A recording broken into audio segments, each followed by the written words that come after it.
listeners, I mean, if there's movies that you have to watch every holiday, every certain time of year, like spring, I probably pop on a couple baseball movies. I start watching some golf movies. July 4th, always got to watch Jaws. Planes, Trains, and Automobiles. Planes, Trains, and Automobiles for Thanksgiving. You have Passion of the Christ for Easter. Every year, watch it without fail. My daughters cry whenever I put it on, especially when they start ripping out the skin. It's very graphic. And I was like, you show some goddamn respect when you're watching this movie. It's very serious. It's very serious.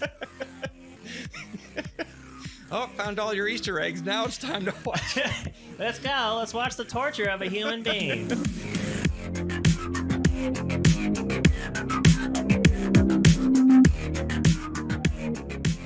Welcome to A Cast with No Name. We are your hosts. I'm Jay. And I'm Matt. Excuse me. Jesus. It's all that pollen. Well, cut that out. We'll record another one. This is episode 12, Tuesday, July 5th, 2022. This episode, we will be discussing Stranger Things 4. We will also be discussing the best 4th of July movie, recently watched items, and hit on a little bit of news. But first, don't forget to visit our new website, acastwithnoname.com, where you can comment on episodes and write to our email, contact.acastwithnoname@gmail.com. And kick things off, a trailer got released last week. Hocus Pocus 2. Are you a fan of Hocus Pocus 1? Yes. But I think it's mainly because you grow up watching it. Yeah. And it's just one of those things. It's a comfort film that it's one of those staples. Yeah. And yep. We watch it every Halloween. You can watch it with your kids. It's a good movie. Yeah. And back when I think Disney made better live action movies.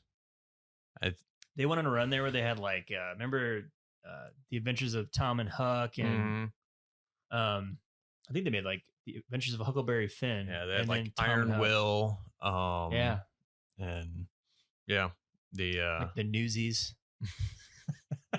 they made a lot of live action stuff. Yeah, and they're live action too. I mean, looking back on it, I mean, there's jokes they probably wouldn't put into a current live action movie for kids. No. If was it The Rocketeer a Disney movie? Yes. Yep. Yeah, it was. There you go. By Buena Vista Home Video. So I think James Bond was in it, right? Yeah, Timothy Dalton. Fucking man. He's so fucking English. Oh God. That guy. I'll watch anything Timothy Dalton's in. He's even the Beautician and the Beast. I take that back. You ever seen that? Oh no, I haven't. But I'm sure he's still good in it. I mean, I guess he had to do what he had to do. Yeah, there hasn't been one thing I've seen Timothy Dalton in to where I'm like, God, he sucked. It's true. He always brings his A game on stuff. Yeah.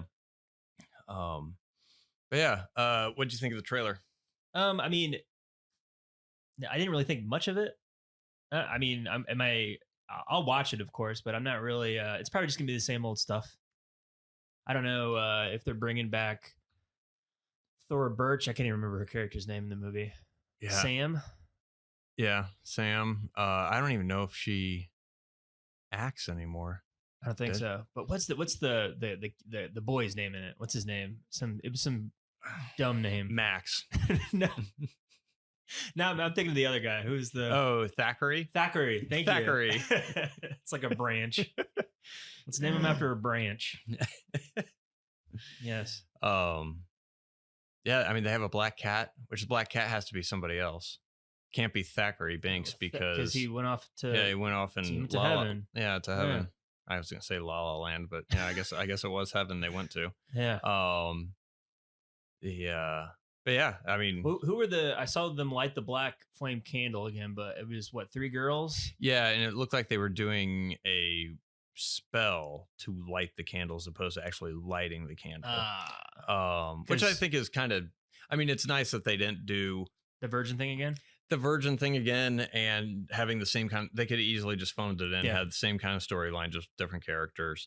And this, just based on the teaser, it looks a little bit different than the first movie. I think the actresses that played the Sanderson sister, Bette Midler, looks exactly the same. Yeah. Of course, I think they kind of aged her up Mm-hmm. when they made the first movie.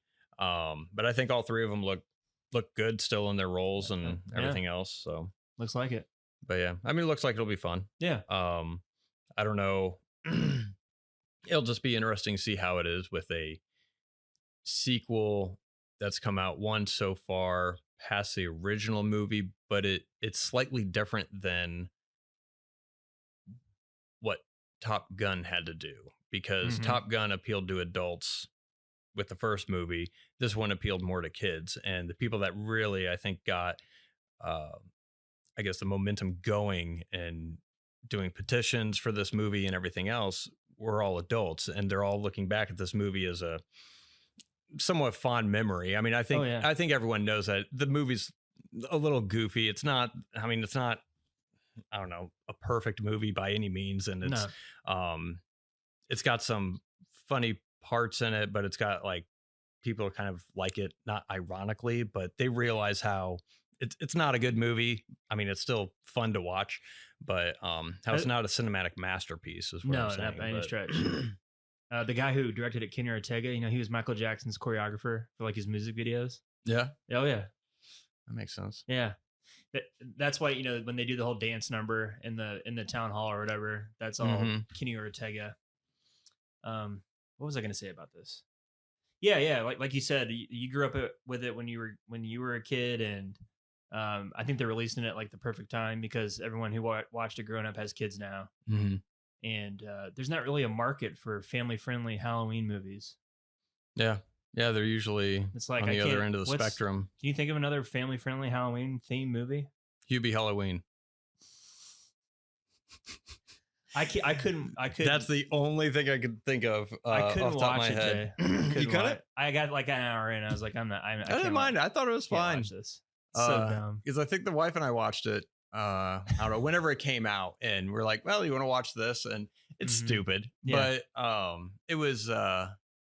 I don't know. I thought it was entertaining, and for what it is, it's just a stupid family Halloween movie. Yeah. It kind of reminded me of something that Disney would have put out back in the 90s.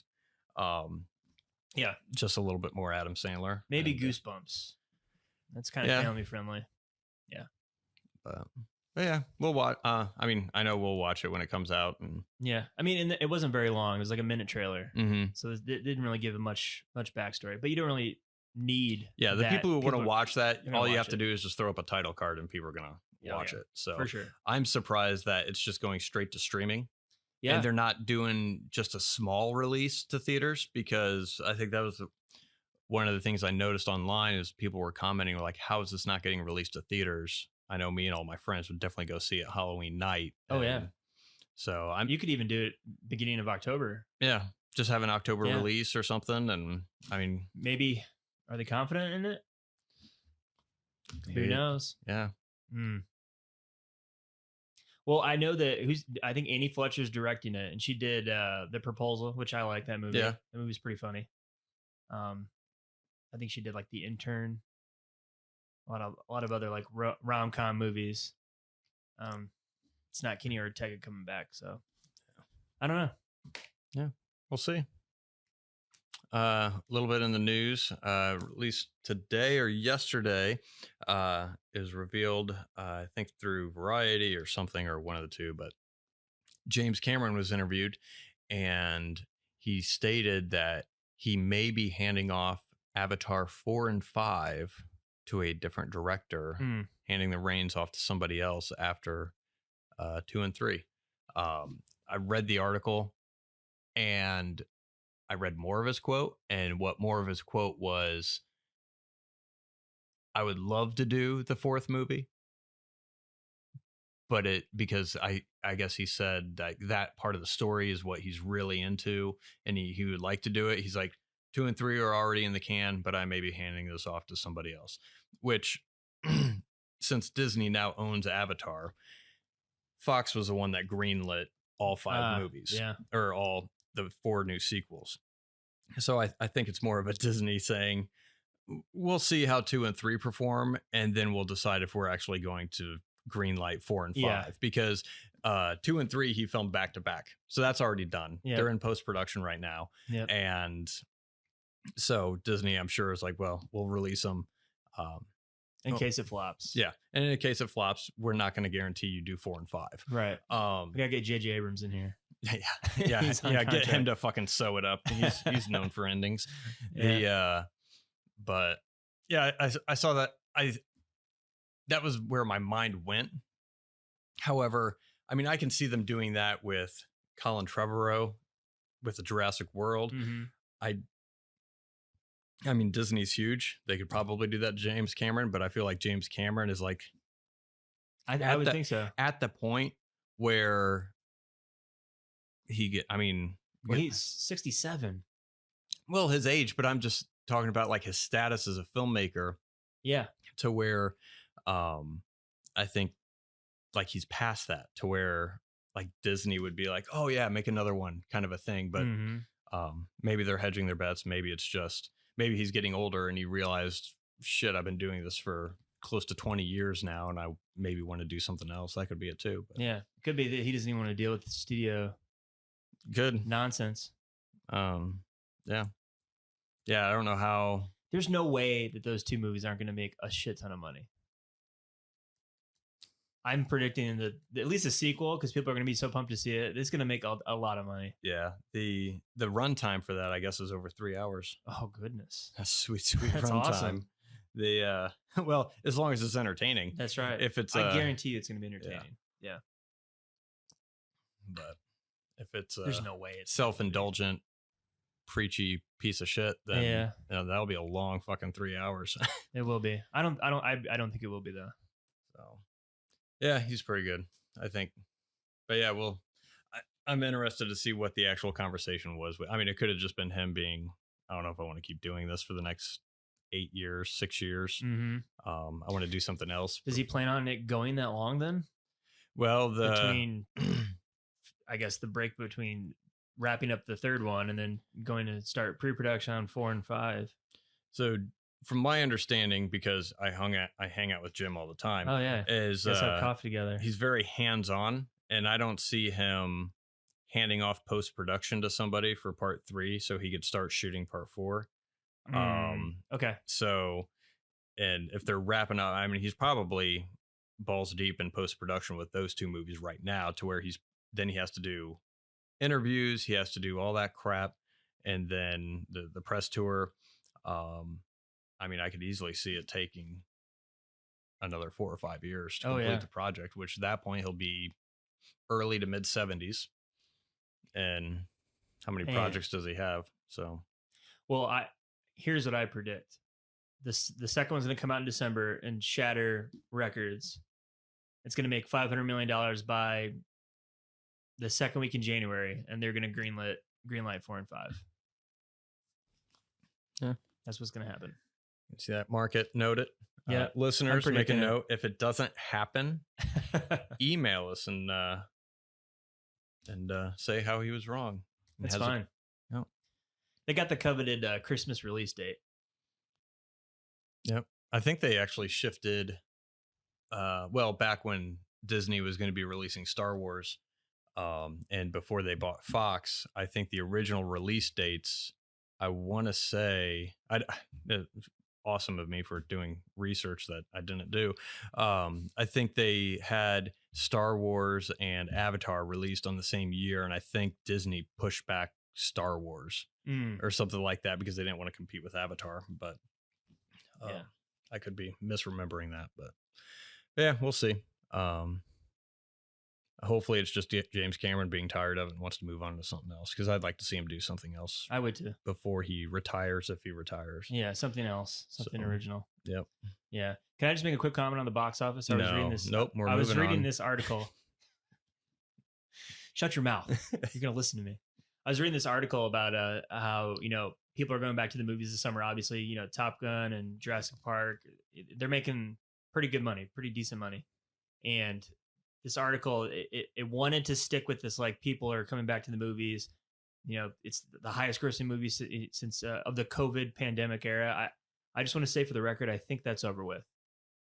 The article was misleading because they compared it to 2019's box office receipts, how it was down 25% from the pre-COVID year, 2019. Mm-hmm. So what movie came out in April of 2019 Do you remember, Jay? I don't remember a year ago, let alone Yeah. 2019. Enlighten me. What is it? The little movie called Avengers Endgame. Oh, that made a little bit. Yeah. Why don't you just compare it to 2018 or 17? Any other year besides the biggest movie ever to come out. You know what I mean? Yeah, which of course every year. I mean, at that point, Marvel was coming out with 2 movies a year. Yeah. But yeah. Anyway, I guys, think it's stats. You can have stats do and say whatever you want them to say. So do you think I think it's back. I think movies are back? Oh yeah. Yeah, I think so. As long as they're movies, obviously people want to see. I mean, that's like such a no shit comment, but then you get turds being released in theaters and they're like, oh, well, it's not making a lot of money. And when they don't want to realize their own mistakes with production, whether that be Lightyear, because I remember seeing some Lightyears like, oh, our spinoffs dead because Lightyear didn't make any money. Does this mean Minions isn't going to perform? And Minions ended up making what, like 100 million? It broke the July 4th record. Yeah. So, yeah. I think it just goes back to doing a good story exactly. and targeting the audience you're trying to get in the first I guess place. I guess that's the bigger point I'm trying to make here is when you read articles, you know, why didn't people go see this movie? Are they still afraid to go to the theaters because of COVID? That shit's out the window. Yeah. People want to see good stuff. They'll go see it if you make it.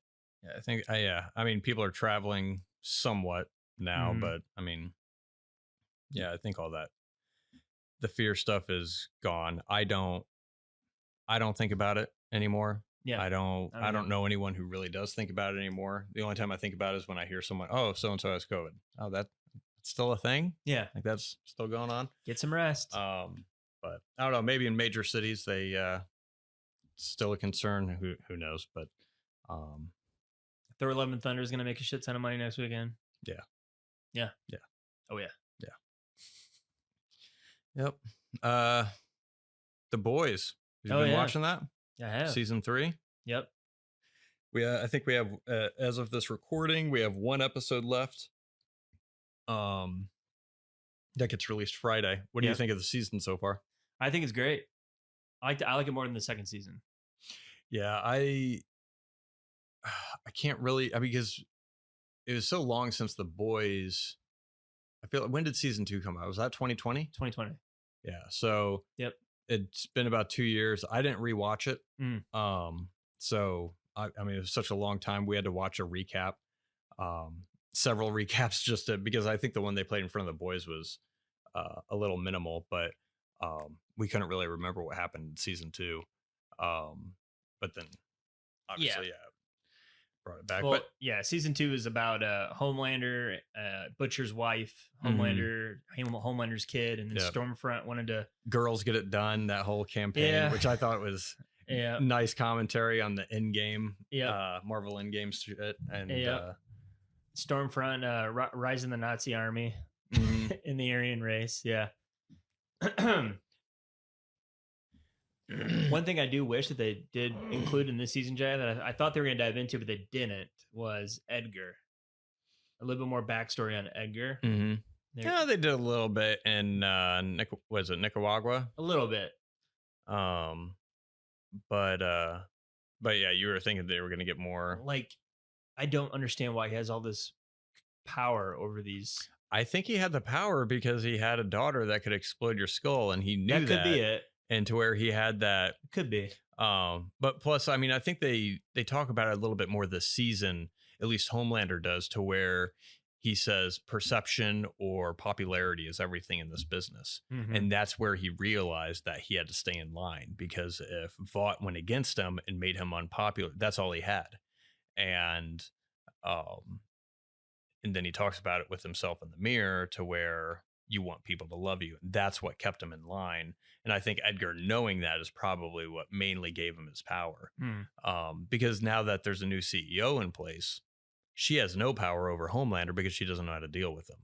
Yep. And so you have, I mean, I think the way they went around answering that, I thought was pretty good. I like the backstory on Black Noir. I do too. Did you like the animation set piece? As he was coping with his feelings? Like, I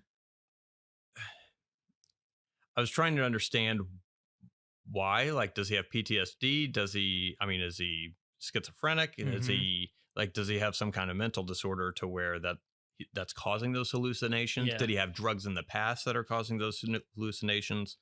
I mean, did something happen or whatever? Maybe it's just the way he imagines things or remembering stuff. But Does it kind of is he trying to ease the pain of painful memories by having cartoon characters relive them? that's a good Is that point. his way of coping with it? Possibly. Yeah, I mean, or is it an excuse for the showrunners to violently attack and beat the shit out of cartoon characters? Jesus Christ! They had extra money in the budget that they wanted to. Yeah, just mercilessly. See, I mean, and that maybe that's a way of coping with it, but I don't know enough about his character previously to where he didn't seem like a child. No, like I feel like that's something what a child would do. Yes, and with maybe that's where he's at mentally right now, because with the cartoon characters, Soldier Boy just pummeled him or what, like had half his face like dismantled or whatever. So I don't know if that's where he's at mentally now, and that's why he thinks of the cartoon characters. But I guess I didn't have enough backstory, but from what I saw in the flashback, he didn't he seem childlike at all. He looked like he wanted the Beverly Hills Cop movie. He wanted he reminded me of A-Train a little bit. Yeah, I mean, he had aspirations. He wanted to move up. He wanted to have more of a central role. And just having those cartoon characters. I don't know if it's explained more in the comic book.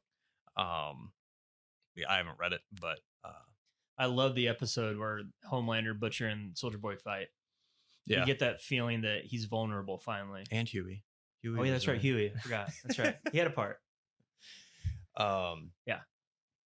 Yeah. Which I don't understand about that. Like, what? He teleports, but is he strong as well? He's like holding Homelander down. So like, is he strong?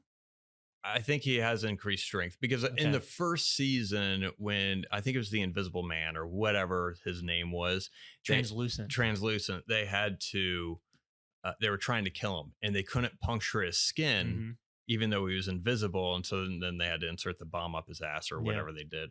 And so I think all supers they're just stronger and they're not bulletproof, but I mean, they're probably just more resilient than normal people, obviously. But, but yeah, because I mean, I think when after he wasn't on V, he was like trying to pick up something and it wasn't like he wasn't able to do it. I forget what item he was trying to pick up. Yeah, that's Soldier Boy's shield. I remember that. And he couldn't lift it at all. So yeah, maybe a little bit increased strength across the board for people. What are your thoughts on the increasing octopus cunnilingus scenes in this season? Jesus. I think they're just putting those in there to making you sure that the deep doesn't change.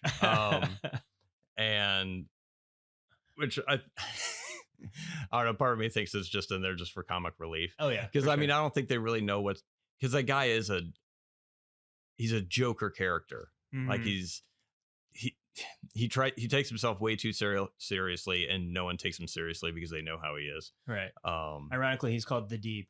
But he's about as shallow as a kiddie pool. Yeah, it's good stuff. Yeah. But yeah, I thought it was.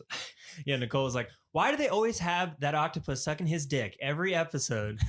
Well, I like the little warnings in the beginning, and yeah. Like, obviously, we know the importance of consensual sexual relationships, whether that be through other people, between people, or between animals and people. And also, we just want to let you know this cost us a crap ton of money to actually make it look real. Yeah. I mean, good on them for going there. I mean, I'm not mad at it.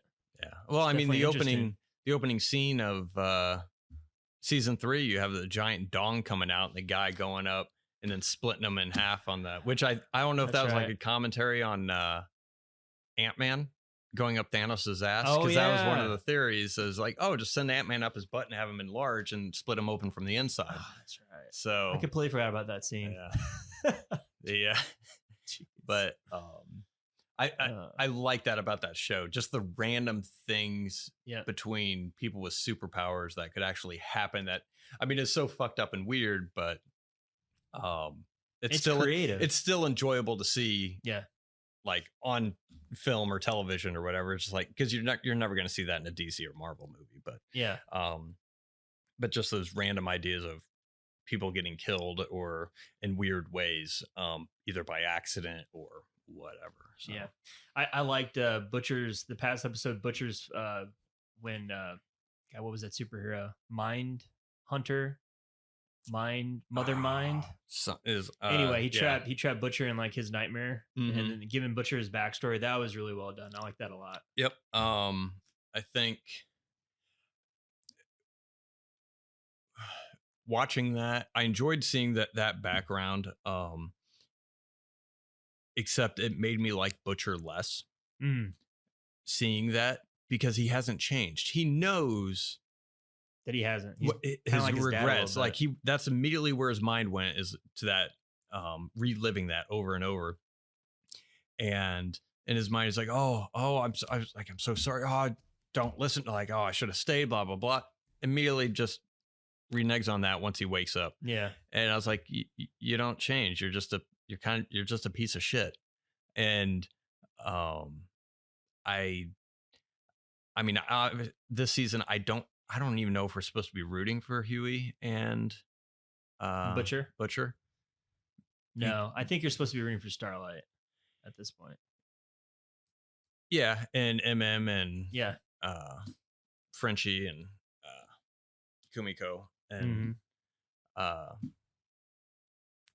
but yeah, I mean, Butcher I really started disliking on that episode, and I was like, so you have regrets, you understand what you did was wrong, and you're not doing anything to correct that. That's because everyone does something wrong. I don't care about that. It's you apparently learn from it and you still don't change, which some people do that. But I think they're building it up because he's going to realize it. And I think he'll sacrifice himself to save probably Huey or somebody. Maybe not this season, but next season or something. Yeah. Yeah, because I mean, the way Butcher's going now, I mean, he's very close to becoming a villain. Oh, he is. And to where maybe that's the big bad for season 5 is maybe all three of them, Soldier Boy and Soldier Boy, you, you, and Homelander. But I don't know. I like. What's up with Paul Reiser? He's in like Stranger Things and this. Yeah, I read an article that he his kids had to convince him to do The Boys. And he didn't want to do it? Well, because he read the script, watched the show, and he's like, this is gross. And then his kids were like, it's like that on purpose. It's right. It's satire. Yeah. And so I guess he had to be convinced a little bit to join that. But yeah, he's pretty good in it. I think it's the key to success. You just have Paul Reiser on your show, and it's going to be a smash hit. Yeah. It's like the guy who played Cliff in Cheers. They have him in all the Pixar movies. That's right. It's their lucky charm. Yeah, John Ratzenberger. Yeah, Ratzenberger. Yeah. But what'd you think of the Soldier Boy and Homelander? I kind of saw that coming. Yeah, a little bit. It made sense to me. Yeah, it's kind of like his worst nightmare, because he thought that he was, kind of like the Immaculate Conception, just came out of nowhere when he was kind of processed like everybody else. Yeah. How would you feel if Stormfront came out as his mother? That's good. I didn't even think about that. Yeah, because she was all about having the master race. I know. And it makes sense. To where fucking weirdos are like that. Because Homelander talked about harvesting Maeve's eggs. I know. To where they could have done the same thing with Stormfront, or Stormfront could have been a willing participant. I know. But that was good foreshadowing, by the way. I didn't even, when you talk about harvesting her eggs, and then like 10 minutes later. Yep. Damn it. Should have picked it up. But yeah, I like the brainwash, a little bit of Winter Soldier in there. Yeah. As far as every time he hears a Russian song, he goes nuts, blacks out. Yep. I love the comment, like the Imagine singing. the Imagine Oh, song, yeah. making fun of Wonder Woman Gal and Gadot, all the other everybody douches singing their love song while sitting in their mansions. Yeah. We'll get through it, everyone. Yeah. Imagine. I love how they're not even subtle about it. They're just just took a shit on it. Yeah. Took a piss all over it. But yeah, excited. I think one episode left, and I think it'll be good. Yep. I don't think Homelander's gonna die or anything. No. I think you might be right. Now that I think about it. Butcher, the main baddie. That and Stormfront is probably Homelander's mom. Maybe. Oh God. I don't know. They have pretty good writing on that show. Usually if I think of it, it's probably not going to happen, which is a good thing. I like being surprised, but we'll see. It is good writing for sure. I like that show a lot. Yeah. And I haven't read the comic book at all. So I don't know how close it resembles the actual show or what they change and stuff like that. Mm-hmm. But yeah, I mean, overall this season I've liked Butcher less and less, and a little bit with Huey too. He's kind of getting, I don't know. Well, his motivation was A-Train, and A-Train kind of apologized. Mm-hmm. So now he's kind of wrestling with why is he doing what he's doing. He's just trying to make Butcher happy. Yeah. Because Butcher saved him a couple times and he feels like he owes him. But I think that's mainly his main motivating force. To make other people happy. Yeah. I can see that. Maybe he wants to protect Starlight from Homelander. Maybe a little bit. But I don't know. I don't know. They didn't really dive into the 3 to 5 times you take temporary V, you could die. He was taking it over 5 times. So yeah. Well, I mean, they already have the brain bleeding and oozing out and everything, which what I think will end up happening is Huey, the other one of my theories, Huey ODs and he starts dying. And because the compound V that Starlight got, Kumiko, it was only 1 dose and there's still a giant bottle left. So I think Huey's probably going to OD. Starlight's going to inject him with permanent compound V to heal him. Boom. Bingo. Yep. And then he'll be a super. Yep. That makes sense. I can see that happening. Or Butcher giving him the permanent compound V. But that could be. Jay, this is starting to come up. Oh, him saving his younger brother. It could be Butcher. They only have enough permanent compound V for either Butcher or Huey, and Butcher takes it and gives it to Huey, and Butcher could die. Yeah, but at the same time, it's a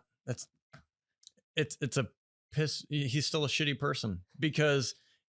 But he gets redeemed. No, he doesn't. Jay. No, he doesn't because he learns. Huey. He learns that 3 to 5 doses will kill you. Hey Butcher, find out anything new? Nah, mate. Let's go and fucking shoot this shit up, cunt. And right twat. Yeah, right twat. and internet. And didn't even tell him. They're like, hey, we can't take this anymore because of this. Doesn't even say that. I was like, nope, we're fine. Let's go get some more. Like right after he learned that. So even if he saves him later, well, good job. It's like driving a car and you see somebody in the street and you speed up and then slam on your brakes and you only break their leg. You say, hey, I saved your life if I didn't slam on my brakes. Well, yeah, but you broke their leg in the first place. So it's So you're not a fan of it. It's not a redemption at that point. It's him trying to cover up his own ass, I think. But because if he really didn't want him to get hurt, he would have told him immediately. Yeah. But he didn't. So he didn't. Yeah, we'll see. 1 episode left.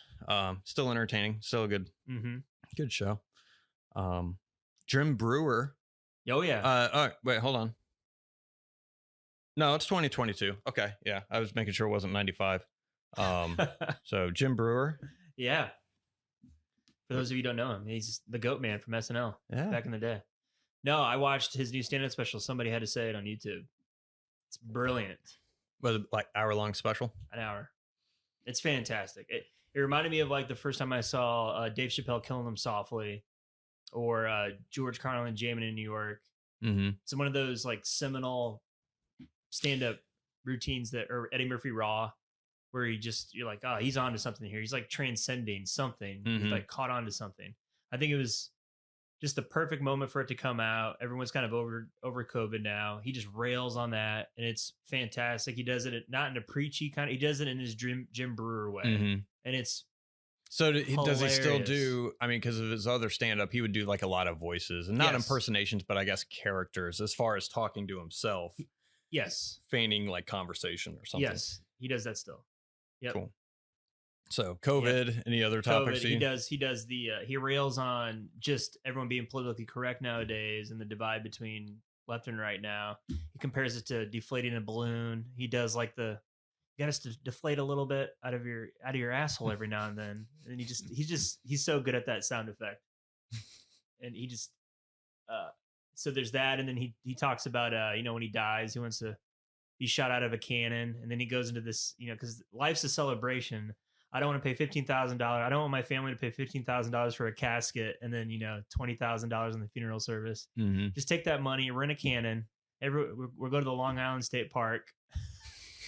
You shoot me out of a cannon. He pretends to be shot out of a cannon. He does the whole bit. God, what else does he talk about? God. His daughter. Yeah, because he's a dad now. Well, he's still a dad, obviously, but his daughters are through college. He talks about like, I don't know what happened. It's like my beautiful daughter. I took her off to college. 6 weeks later, she comes home. I'm so excited for her to come back. And right off the bat, it's like racist, sexist, racist, gender, sexist, racist. All I said was good morning. So he goes on a tangent on that for like 20 minutes. It's fan. I can't recommend it enough.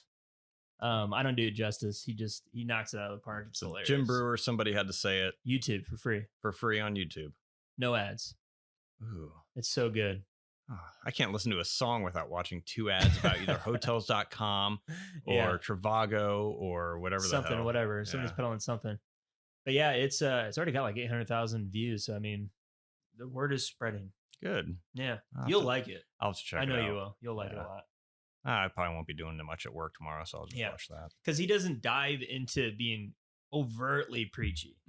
He's just painfully obvious, and his logic is like just anybody observational else. humor to where everyone's aware of it. It's just it's just somebody had to say it. Oh, wink, wink. Oh, yeah. Just went from 6 to midnight over here. Oh, dude, Jay, he does a great bit where he grew up in a neighborhood in Long Island next to an airport. He's like, every 3 minutes, plane came down to land, and he goes over like, everything had to be short sentences because you didn't know when they were going to come out. Hey, Tom, we've got to go. Get your bike. We got to go. Why? I don't got time to. And he maintains that bit throughout the whole special. It's great. That's good. Yeah. I'll definitely check it out. Best 4th of July movie. I know most of our listeners will probably say Independence Day Resurgence. Some other. Is it Resurgence?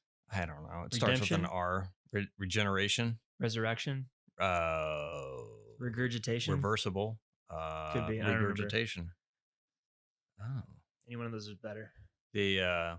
But you saw, and I'll lie. I'll say I saw. I didn't see it. I was going to, but I was too damn tired. Too much time in the sun. And, running around. But Jaws. Yes. Which is, I mean, listeners, if there's movies that you have to watch every holiday, every certain time of year, like spring, I probably pop on a couple baseball movies. I start watching some golf movies. July 4th, always got to watch Jaws. Halloween, E.T., as well as a slew other. Hocus Pocus, bunch of other Halloween movies. Planes, Trains, and Automobiles for Thanksgiving. You have Passion of the Christ for Easter. Every year, watch it without fail. My daughters cry whenever I put it on, especially when they start ripping out the skin. It's very graphic. And I was like, you show some goddamn respect when you're watching this movie. It's very serious. It's very serious. Oh, found all your Easter eggs. Now it's time to watch. Let's go. Let's watch the torture of a human being. He's our savior. And then Christmas, you have like Elf, Harry Potter, which some people watch Harry Potter during Halloween. Is there a right or wrong time? Yeah, there is. The right time is Christmas because they're Christmas movies and they're not Halloween movies. If you think Harry Potter is a Halloween movie, you're a psychopath. That's right. They advertised it for 13 days of Halloween on ABC Family. They would have Harry Potter on there. That's right. Yeah, that is weird. Yeah, that's the dumbest thing I've ever heard. Well, they assume witches, wizards. It's the laziest shit. There's a Christmas scene in every movie. Except the 7th one. Yeah, Deathly Hallows Part 1. It's true. Wait. Sorry, everyone except Part 2, Deathly Hallows Part 2. That's right. Because there was a Christmas. Makes sense. They're getting some serious shit in Part 2. But so anyway, so every 4th of July, you watch the Passion of the Christ with your daughters. And every 4th of July. Yes. Someone else didn't have independence. His name was Jesus. That's right. They killed him. He wanted to be king. See what happens when you want to save everyone? Serves him right. It was just he crossed the line. But I said.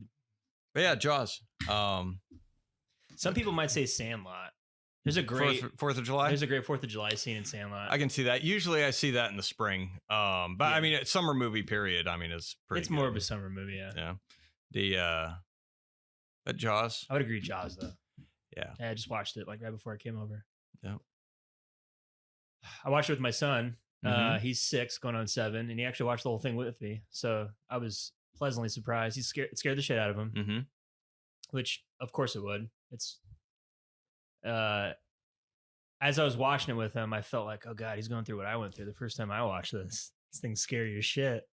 Yeah, he's gonna be terrified of going into the water again. He asked me, he goes, Daddy, are there sharks in the lake? I'm like, no, not in the lake. There are on the beach where we're gonna go this summer. See, here's where the sharks are. Yeah. Don't go in that water. Remember Jaws? Remember what happened in that movie? Yeah. Yeah. But I mean, you know what I love more about that movie? The first half. The first half is great, but I just love Robert Quinn. Sorry, did I say it wrong? Yeah, you did. Damn Jesus Christ, we're gonna have to cut that shit out. It's not Anthony Quinn. That's the other actor. No, it's not Anthony. Quint is his character's name. Yes. You're thinking of Robert Shaw. Thank you. I feel like shit. You should. He's good in it. Well, I remember Roy Schneider and Richard Dreyfuss. Richard Dreyfuss, I think he's probably my favorite. He's your favorite in the movie? In the movie, I think so. I mean, I just like Richard Dreyfuss. I mean, he's really good in. I mean, so is Robert Shaw, Roy Scheider, depending on the movie. But Robert Shaw steals the show. He's so good. And I looked it up. He wasn't even nominated for an Oscar. How? He probably couldn't come back to the country because he was evading taxes. Oh, was he? Yeah. Because I think they had to like adjust his shooting schedule because he was evading IRS people. No and shit. He had to shoot his scenes and then leave and then come back and shoot his scenes. And but Murray Hamilton, who played the mayor. Oh yeah, was pretty good in it. Oh yeah. I mean they're all good in it, but do you like the first half or the second half better? I'd probably have to say the second half. I love the boat scene. When they're just talking, he does the USS Indianapolis monologue and all that. Like I love comparing the scars and so everything good. else. I like that scene. I mean, I like the second half in support of the first half, meaning the character dynamic changes. So before they leave, I mean, you have Quint always giving Hooper a bunch of shit for being a city boy and not doing real work and stuff like that. But when they're on the boat, he still does that to a point, but Quint does a good job of knowing, like he gives him shit, but he's like, okay, but he still knows things to where whenever the chief complains about something, he's like, Hooper steers the boat, chief. Yeah, Hooper steals the boat. Yeah. And like everyone has a role, Yeah. and you need to follow that role. Yeah. But You've been counting money your whole life. I don't need this working class hero crap. Yeah. But no, the first half is great at setting up the panic and everything. Mhm. It's like a perfect movie. It really is. Yeah, it's probably, I mean, I think it's obviously one of Spielberg's best. I haven't seen all of his movies. I haven't seen Lincoln. I still haven't seen Schindler's List. But there's, the more I watch it, the more I love it. And I think I don't think it would have been as good if the shark was working the whole time. Definitely not. But yeah, the opening scene, Liam was like terrified. Yeah. Yeah. I tried to get my 4-year-old to watch it. That's probably it's a little too young. It's a little intense. But she said she likes sharks. She always says that. And I was like, "Do you want to watch a shark movie?" And she's like, "No." And I'm like, "I want to watch it." She moved on from Toy Story. She's now on Ice Age, so we watch those. Oh, great! That's fantastic. It's a bump up. Yeah, that you're loving life right now. I do think they're a little entertaining, but they're get to watch that squirrel chase that acorn. Hey, did you see that? They shut down Blue Sky Entertainment or whatever animation. It was Blue Sky, yeah. They shut it down because I think it was owned by Fox, and so Disney shut it down. But the last thing that they released, I think you could find it on YouTube. They did a little short with Scrat, and he got his acorn. Like that was the final thing that they produced and released or whatever. I was like, that's fucking adorable. Was it? I was gonna say, I was like, well, you didn't like that? That sounds kind of like a nice little thoughtful. I'd like to think a Disney executive, when he went to go shut everyone down, he held back like the 4 people that probably created that character, and was like, okay, you guys have to make one more thing, and then we're shutting you down. That's cool. But I'm sure those people got absorbed into Disney animation, or I'm sure they're not something. They're not out of a job. Yeah. But they created something crazy successful. Mm-hmm. But I thought that was a nice touch for them to end it on that. So that's nice. So but they're not all heartless bastards. Yeah, not all of them. There's one. Most of them. Yeah. But yeah, Jaws. I mean, I could talk for hours on Jaws. I could too. We'll save that for another time, or maybe a commentary. Oh, we should do commentary to Jaws. That's good. You're right though. What if the shark was working as expected? Think of like just how different Steven Spielberg's career would have been. I don't think it would have been as successful. It probably would have made money, but it wouldn't have been like. It would have turned in, I think, into a campy horror film. Yeah. It would have been like a piranha or something, because you see it so much that you could. I mean, the shark doesn't look real when you see it, but the fear of not knowing is what I think supports that movie. I think if you saw the shark a lot more, it would have lessened the fear, and it probably would have been something people would watch to laugh at. Yeah. I don't think it would have been a seminal movie for Spielberg's career if the shark had been working. No. Because I think it forced him to go around and make a lot of creative decisions on the spot to piece together the movie in a more entertaining way. Without that, because I think the success of Jaws gave him the ability to do Close Encounters of the Third Kind, right? Yep. Yeah. Yeah. What if he didn't get to do that? Then did he get to do E.T. and Indiana Jones? Mm-hmm. Could have. Good thing for faulty engineering. Yep. And salt water. Electronics don't work in the water. No, they don't. But yeah, so it's we can go on about that. Yeah. But I agree. I think that's the best 4th of July movie. Yeah. It's fun. I love the town of Amity. Oh yeah. I mean, just the way, and the characters, the way they talk to each other, that small town, like everyone knows everybody. And then, you're an islander, you're not an islander. Do you ever read the book? No, not the book. I have the book. It's different enough to where stands on its own. Yeah. I mean, it's just different. I feel characters are more likable in the movie than what they are in the book. Okay. Okay. And because in the book, Hooper has an affair with Chief's wife. Oh, And really? the Chief's wife has this whole thing of feeling insecure, and she wishes she was a little bit younger, and then meeting Hooper, because Hooper comes from an island and also like an Ivy League kind of background, same as her, and then her husband's working class, so she misses that kind of status, and she kind of chases that with Hooper a little bit. And I think they sleep together once or something like that, and then I think Hooper actually dies in the book. Spoiler alert. Yeah. For a book that was written in the 50s or That's whenever right. the hell, 60s, probably 70s, but I mean it's still good. It's different enough to where it's entertaining, Right. But and the author, I think, cameos as the newscaster when he's on the beach. He's like, tons of people have come out for the 4th of July celebration. But death. Yeah. Jesus. There's like people behind him. You can see people behind him like, what?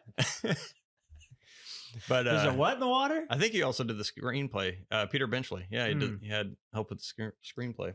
So, but no, they did a good job. Didn't they have some like of the locals play some of the acting parts? Mm-hmm. Yeah. Yeah, because I think the lady who plays the Chief's assistant, like, now Chief. Yeah, you can tell. I think she was a local. You had a couple others in there. Was the guy who comes up to the Chief, where he's like, oh God, what does he say? I already forgot. It's an old guy when he has like the about the kids karate chopping his fence or something. Yeah, he's like, that's some bad hat, Harry, or whatever he said.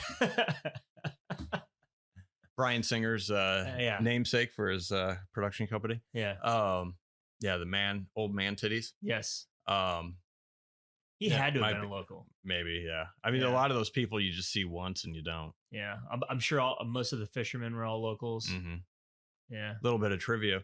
The boy who plays Kittner, the kid that gets eaten by the shark, he opened a restaurant, and there was a item on the menu that he listed is called Kittner's Alex Kittner's whatever was the name of the meal. Mm-hmm. And Lee Fierro, who plays Mrs. Kittner, happened to go into that restaurant, saw it, and she's like, why is that named that? Like, oh, the owner played the kid from the movie. And she's like, I played the mother. And then he came out of the kitchen or whatever, and they hadn't seen each other. I mean, obviously he was grown at that time, but that's cool. Yeah, little random trivia. Huh.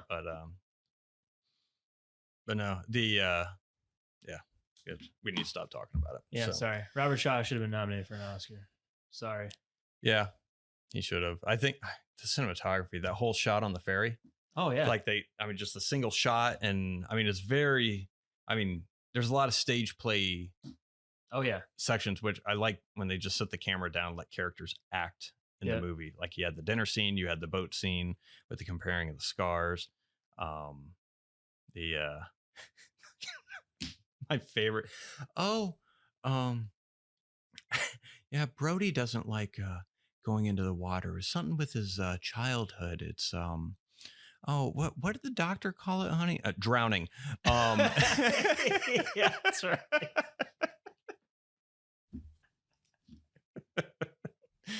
I love it. Anyways, that's Jaws. Best 4th of July movie. If you have nothing to watch on the 4th of July, watch Jaws. Oh, yeah. If you don't have Jaws, or just even watch it. Watch Sandlot. Yeah, just watch it after the July 4th. Good summer movie. Good. Yeah. Best 4th of July yet. We had a listener recommendation last week by a listener in Indianapolis. Yes. Coop. And he recommended to watch Coherence. Yes. So, which Coherence is a 2013 movie. Strange things begin to happen when a group of friends gather for a dinner party on an evening when a comet is passing overhead, directed by James Ward Bierkit, and stars a bunch of people you probably haven't heard of. Yeah. If you have, then you know more than me, which doesn't take much, but no. it is. So I didn't watch this. You did. Yes. Describe the kind of movie. It's very low budget indie. I think they made it for $6,000. Nice. Yes. I was shockingly surprised about how good it was. giving how I think that added to the charm of the movie. You knew it was super low budget. It had nothing to work with. It was all about the story, and it pulled it off. I was shocked about how interesting it was. It had me the whole time. So did it have I mean, was it like, did it have a twist ending? Like, that was it gimmicky, Kind of. or is it just kind of like Not kind of gimmicky, but not really. okay. It was just the idea itself was trippy. It was trippy enough. It made you think enough to where you were engaged the whole time. And actually, you'd want to watch it over again to see if you could pick out a piece of something you missed. Okay. Because it does kind of essentially, it's about a group of people that go to a dinner party, and they're all friends. Some have been together, some have broken up, but they're together on this night to just kind of hang out. A comment's passing over to them. And essentially, time and space gets kind of weird to where people start going outside because there's a blackout to get like help or whatever. They come back and they're like different people, like slightly different people. And other people go out to get help, and then they come back as different people. So, like, different as appearance, or No. just difference like they grew? Like a different version from like a different reality. Oh, okay. Yeah. So they still look the same, but it's just It's not them. in the multiverse, different version of them. Correct. Got you. Okay. Then they start to pick up on that, and they come up with these various ways of understanding if you're the right person in this reality, to where they like randomly draw cards. They get like a specific object, like, oh, I'll take a weight, or I'll take a piece of the carpet, or a piece of the drywall, or whatever. And I rolled a 6. So if I have drywall and a 6, that means I'm here in this. I'm the right person. So then people start to piece that together where, oh God, they picked a different number and they're not from this reality. And then things just start to get fucking crazy and loopy. And the way it ends is pretty awesome. One of the girls is not happy with the current reality. And she figures that, oh, I can just jump realities and get to the one reality I want to be at, to where I'm happy in my relationship. All that's. Do you want me to tell you how it ends? No, Okay. because I kind of want to see it. Okay. So, but obviously you recommend it. I do. It's Okay. You'll like it. It was very refreshing to watch something like that, because I knew it was cheap as shit. And I actually read what his idea was. The director, he wanted to make a living room seem big, and he had $6 grand to make a movie. He called up a favor of all these actors are like his friends, and they shot it in 6 days. I like that. No money. Just story. You'll like it. I know you will. It was like an hour and 30 minutes. It's pretty short. I mean, I would recommend it if you like film, like movies. Yeah. Do you like moving pictures? Yeah. Yes. Oh, then you'll like this. You can just tell the passion in it. Yeah. He had an idea and he fleshed it out. fleshed it out. It was good. It's like primer. Like is Yes. it like too cerebral, or is it It's not too cerebral. No. Okay. Because as soon as people start doing smart talk, I shit my pants and I leave the room. Right. So They try to inject a little bit of that in there, but it's not to the point where you kind of just go with it. got ya. Yeah, just Okay. go with it, and it's Nice. pretty cool. I would watch it again, actually. Maybe pick up on something. Peel the onion back a little bit. Yeah. No, Yeah. but good recommendation, Coop. Yeah. I was shocked. Good job. You're rewarded with one more recommendation. That's right. Yeah. So cool. Well, I will check it. It's on what? Prime? Prime. Prime? Okay. It's for free if you have Prime. I do have Prime. There you Well, go. it's not for free because Prime now costs, I don't know how much it costs. Yeah, but you don't know what it costs. I don't do the bills. You don't. I don't. You're My wife doesn't let me have money. she spends it for me. Yeah. She tells me what I want and then gets it. And then gets it for me. So cool. Awesome. Well, I will check that out. And I will provide my 2 cents. Yes. Maybe next week. You're just gonna berate it. You're gonna hate it. Yeah, I'm gonna shit on it on purpose. I know. Like, it would be the best thing in the world. I'm just like, dog shit movie. Acting is so wooden. It's so wooden. God, I could carve it with a knife. These wooden actors. So, cool. Coherence. Well, the main feature Oh yeah. of our discussion. They're running up that hill. I'm tone deaf. I can't do that. Stranger Things 4, volume 2 released on Friday, July 1st. Mm-hmm. Wife and I watched it and we stayed up until 1. I was surprised. She's usually in bed by 9:30 Oh yeah. at the latest. I'm usually in bed by like 10. So we Get finished get your glass of warm milk. Yeah. Go to bed. Read about a paragraph of a book and fall asleep. And then, so we finished the first episode, I think about 10:30. And I saw the runtime of the second episode, which was like 2 hours and 30 minutes. Yeah. And I look over at Christy and she yawns and I'm like, son of a bitch. She's fucking tired. I'm gonna have to I was like, we're not gonna watch this in the morning. Yeah, the kids are gonna be running around. They're not gonna you're not gonna be able to pay attention. Yeah. So well, that, and we couldn't watch season 4 at all. Like we started to in front of the girls, and then they started doing the body horror. Oh yeah.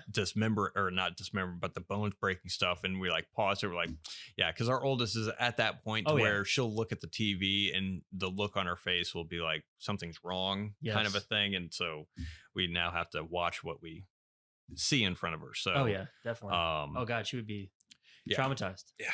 So we're trying to. So we now have to watch those shows like The Boys and stuff like that. Yeah. To where like after they're at bed, but we're only up for another hour after we put them to bed. So you can only show so much octopus blowjobs before it kind of just traumatizes your kid. Mm-hmm. You can't go to sleep, or sometimes you just can't get enough of them. That's right. I mean, you got 8 hands. World's your oyster. Don't give them any ideas. That's gonna happen next. Fucking octopus is gonna be jerking off all the VOD employees. Japan must love that season. No offense to, I don't think we have any Japanese listeners. It'll be all right. Yeah. That are probably sitting there like, well, he's not wrong. Yeah.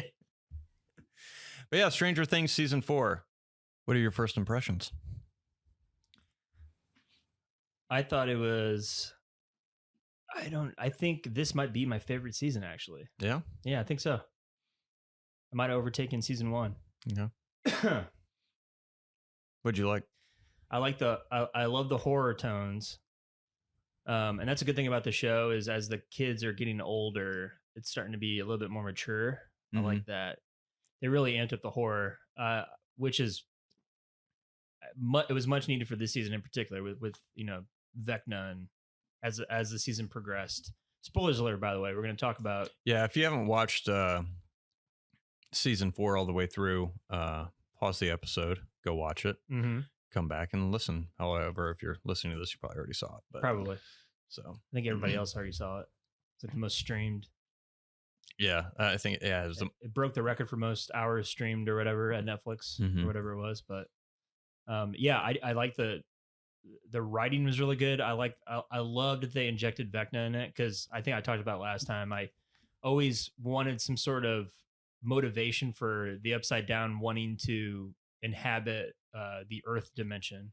I didn't understand. I mean, I get it, like the virus thing, it just needed to replicate or whatever, but to me that was kind of boring. So the fact that they injected Vecna into it, and he's the one who pretty much set this wheel in motion, creating the mind flare and kind of like his army, the hive mind idea. It's all his doing. I think that was well done. I liked it. Yeah, I agree. We talked about, I think I mentioned it to you before we started this podcast. I think I did. You or another buddy of mine is that it's been a long time since I've watched a movie and I was invested in the story. And it's been a long time since I've watched something and I was invested in the story, whether it be a TV show or a movie. And this year I had that feeling with Top Gun Maverick, to where I was on the edge of my seat, to where I was engrossed in it and had my attention. And in this show, this is, I even told Christy, I was like, this is the first time in a long time other than Top Gun to where I was watching something and I was genuinely excited for the next thing. Because when we finished volume 1, I think we still had, I think it was like 10 days until, because we didn't finish it until after we came back from vacation. Oh, that's right. Yeah. And we'd finished it, and it was I was looking forward to it. And it's the first time in a long time I could actually say that about something. And I like how they end the seasons on somewhat of a complete story, to where it kind of like quenches that thirst for a little bit. Oh yeah. And you understand, okay, now it's probably going to be 4 years before they come out with the next, or That's however long for the next season. But yeah, I like storytelling a lot, and the writing I thought was good. I could tell that, I mean, because I feel like season 4 and 5 obviously are going to be very close together. They're going to share the same villain. They made references in this that the Mind Flayer still exists. Obviously you have the Demogorgons, but I could tell there was some kind of retconning in the season. A little bit. And just because with the whole opening scene with 11 around all the other kids that were killed, you assume that she did it, kind of a thing. And then they brought back Papa, and yeah, that's one thing I was going to ask you. Do you think they planned this from the beginning? No, I don't think they did. I don't think so either. What I think they did, though, was they probably came up after season, because I think for the long time they said they were going to do 5 seasons. And they said that they've always said they have an idea where the story would go, but I don't think they were going to get past the first season. So I think that's why they didn't introduce that stuff. If they did have it planned out from the beginning, I could see why they didn't include it in the first season, because it would have left a lot of questions unanswered, as opposed to doing the season how they did do the season, and just left a few questions like, oh, why is Will throwing up slugs? Why is right some of that stuff, to where they made it more of a smaller self-contained story. Right. But I think them injecting the storyline in it, they did a better job of it than what was it, Spectre and James Bond, to where they tried to retcon like, oh, it was Blofeld all along. And no, it wasn't. It's because you got the rights to Blofeld the year previous, and you wanted to do a Spectre movie. Right. And he's related to James Bond. It's his brother. Worse. God damn. Ruin the Yeah, well, that's the point you always like to make. Why does you don't need to have everything connected. You don't need to have everybody related to each other. But no, I mean, even though I could tell that the story was tacked on a little bit. Yeah, it was. But they did a decent job showing, I mean, with her repressed memory and stuff like that. I mean, they did a decent job explaining it, or working it in there, to where hopefully it won't feel tacked on once season 5 is complete. Yeah. I thought as far as a retcon job goes, they did pretty good. Yeah. And I mean, overall it was entertaining. I think the Russia portion of the story dragged a little bit. Yeah. If there was anything I would have trimmed, I don't know. I think because I think at one point there was like 4 parallel stories, because you had the Russia story, you had the kids in Hawkins, and then you had the kids in California. Yep. And then you had Elle. Yep. So hopping back and forth, to where it was at a point to where I didn't really want to go back to Russia. I mean, I feel like, I mean, obviously they put that in there. They needed something for those characters to do. They needed a way to bring back Hopper and be able to explain that. So I think it's just one of those things that you had to sit through because of the end result. But what did you think of Dario Naharis? Dario Naharis from Game of Thrones. I liked him a lot. I did too. I loved him in Game of Thrones. I know. I just love that actor. Yeah. He's awesome. I was expecting to see him at the end. Hopefully they'll bring him back in season 5. But at the same time, he talked about his son. So I could see him just staying in Russia. Because everyone who called him a traitor is dead. So, I mean, but there was like I think there was like an aside or something, to where he and I think Murray were talking, and Murray was telling him about Indiana. Mm. So I maybe he's back in Hawkins and we just haven't seen him yet or Yeah. whatever, but I could see him just staying in Russia. But no, I like that character. A man has no name. Yeah. Man needs a name. Yeah. I think it was a good character for Hopper to Yep. kind of converse with or have interactions with while he was in the prison. Are you buying the love story between Hopper and Will's mom? God, I can't remember her name. Winona Ryder. Oh yeah, but what's her damn character's name? I don't know. I can't remember. I have Wi-Fi back on my computer, There you go. so it's Joyce. Joyce.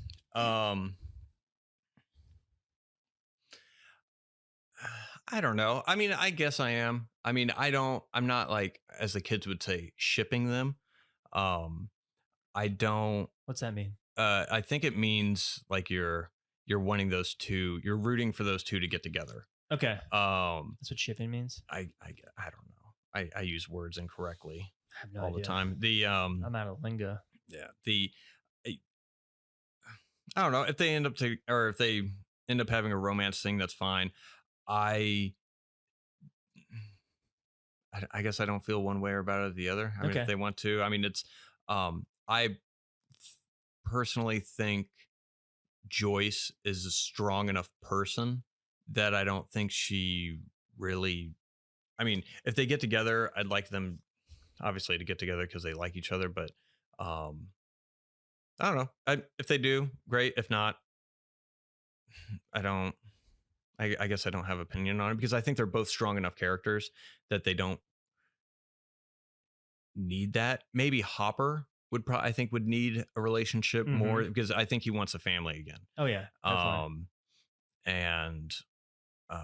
But I don't know. What do you think? Are you not buying it? I'm just not buying the chemistry between David Harbour and Winona Ryder. Yeah, I can see that. Yeah, that's it. That's my only gripe, and it's not even I'm not mad at it at all. I just think that was just a little lacking. But you're right. I felt the same way about the Russia scenes.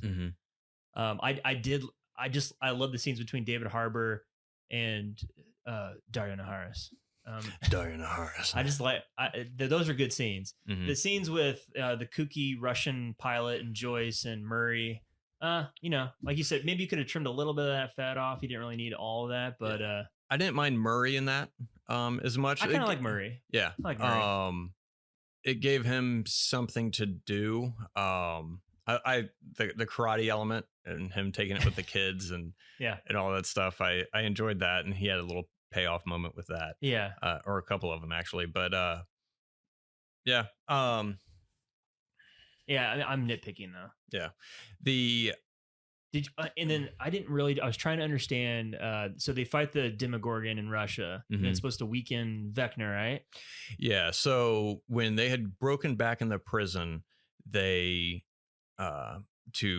because they noticed the particles, or what they called the particles, Russians called it the shadow, to where once they realized that their kids were in danger, then they had the thought, well, the mind flayer is still alive.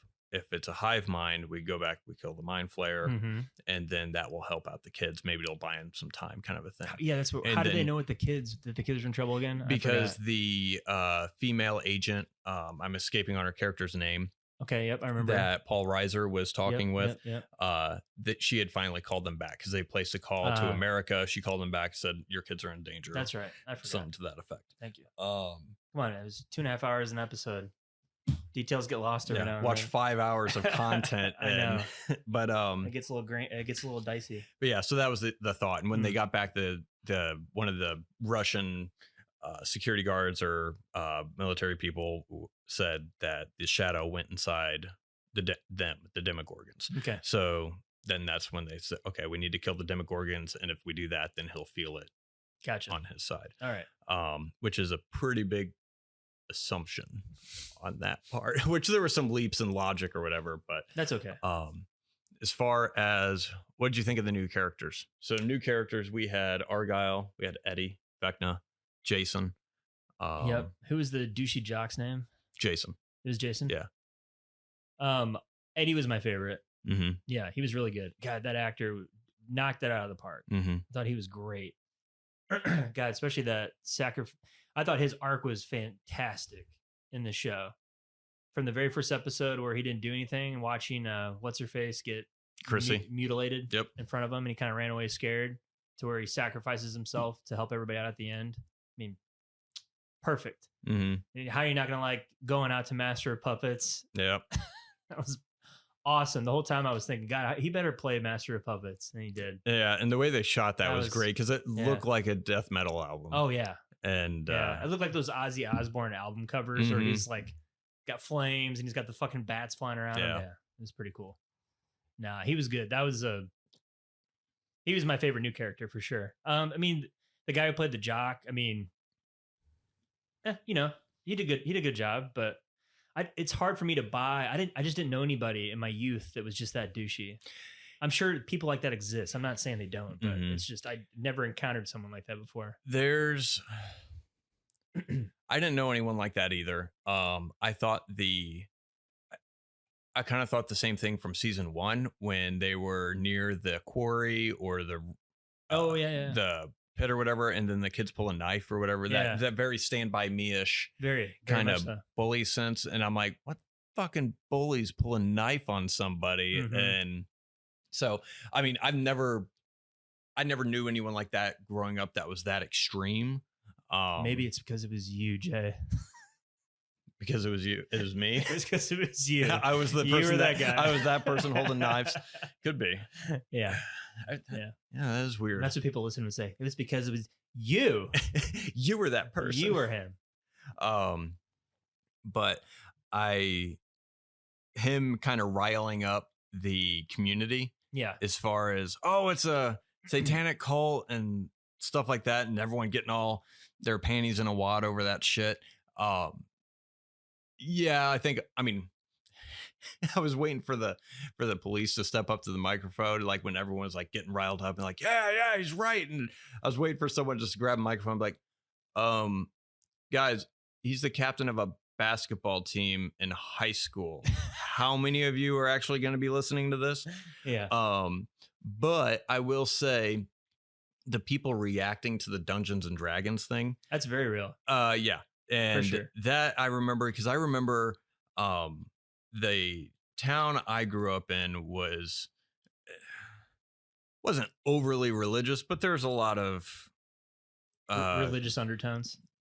a little bit, yeah. Mhm. And to where, I mean, I remember when Marilyn Manson came to town, Oh and yeah. Oh, they yeah. sent a letter home with us saying Marilyn Manson is going to be here doing a concert. And I think this was like when I was like in 7th grade or something like that. Yeah, sounds right. And I don't know, maybe 6th grade, but they sent a letter home that we were supposed to deliver to the parents, and it was like Marilyn Manson does this and promotes devil worship, like all this bullshit in the letter. And at that age, I wasn't a precocious kid at all, but I was aware enough to be like, I feel like this is kind of overstepping the school's bounds A little bit. as far as what the hell. I was Mhm. like, if my parents want to send me to a Marilyn Manson concert, that's their prerogative. Mhm. The school shouldn't be dictating that at all. Mhm. So the whole town kind of going weird, like, oh, Dungeons and Dragons, it's devil worship. No, it's just people are reacting to shit they don't understand. Mhm. Happens today every Sure. day. But that I think was believable. Obviously, they went overboard and it's supposed to be exaggerated or whatever. Yeah. But so that Hellfire Club. the Hellfire Club. I thought it was an X-Men reference because I think there was like an X Factor comic book or something. There was like the Hellfire Club, and I think they were a group of villains, Mm. but it was just these mutants or whatever that they didn't called read the the Hellfire comics. Club. I'd Hmm. have to look back at my old trading cards or something to be able to see who was in it. I mean, the Duffer Brothers love nostalgia, so you might be right. Maybe it was an Easter egg in there. yeah, but yeah, because they referenced X-Men before with in the first season with 11.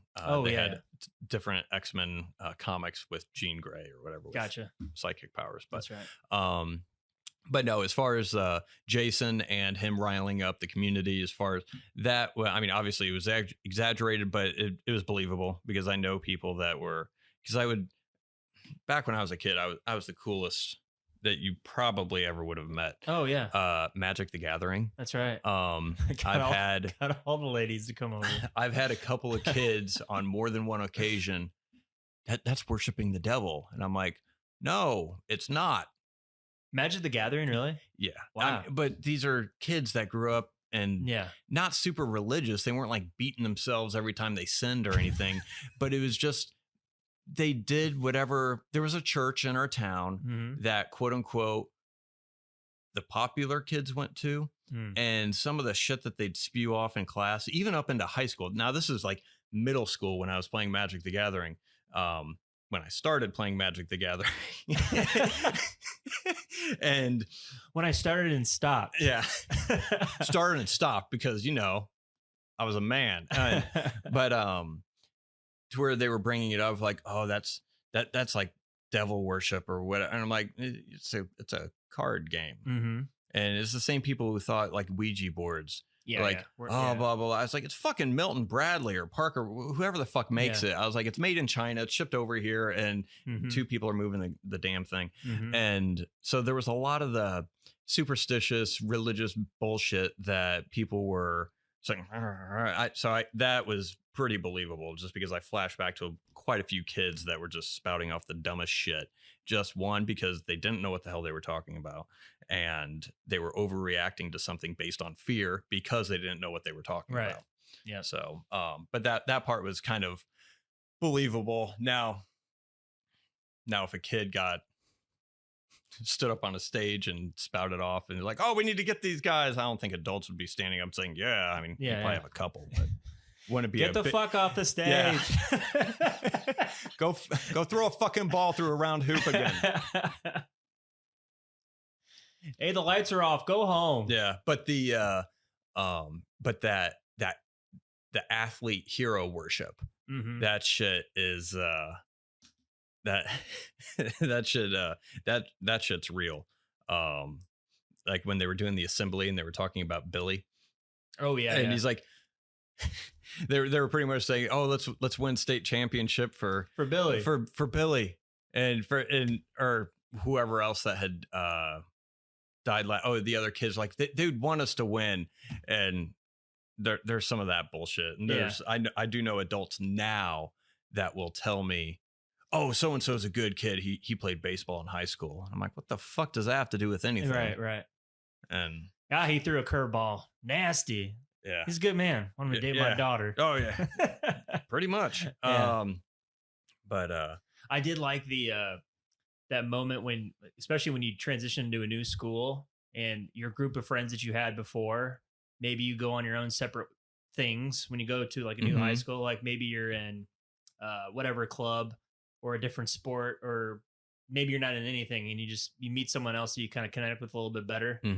That I thought they did that pretty well with Lucas and all that. And that was good. Yeah. And I think adding on to that, moving away and then visiting your friend who did move away. I think that sense of awkwardness that you're not as close. I think they nailed that really, really well. Because my best friend at the time moved away, I think when I was in 6th or 7th grade, and he moved like halfway across the state, and I visited him, I think once. Well, he eventually moved back or whatever. But I remember I traveled to like spend the weekend with him or whatever to hang out. And it was and he was introducing me to his group of friends. Yeah. And it was just, it had that sense of awkwardness. Like, wow, this is a different person. Even though he didn't change, he was still the same. It's just that sense you feel like, oh, they are different.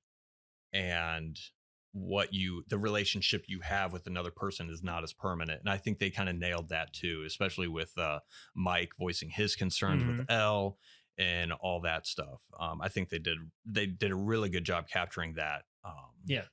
Those feelings. I agree. What'd you think of Argyle? That was Vecna, right?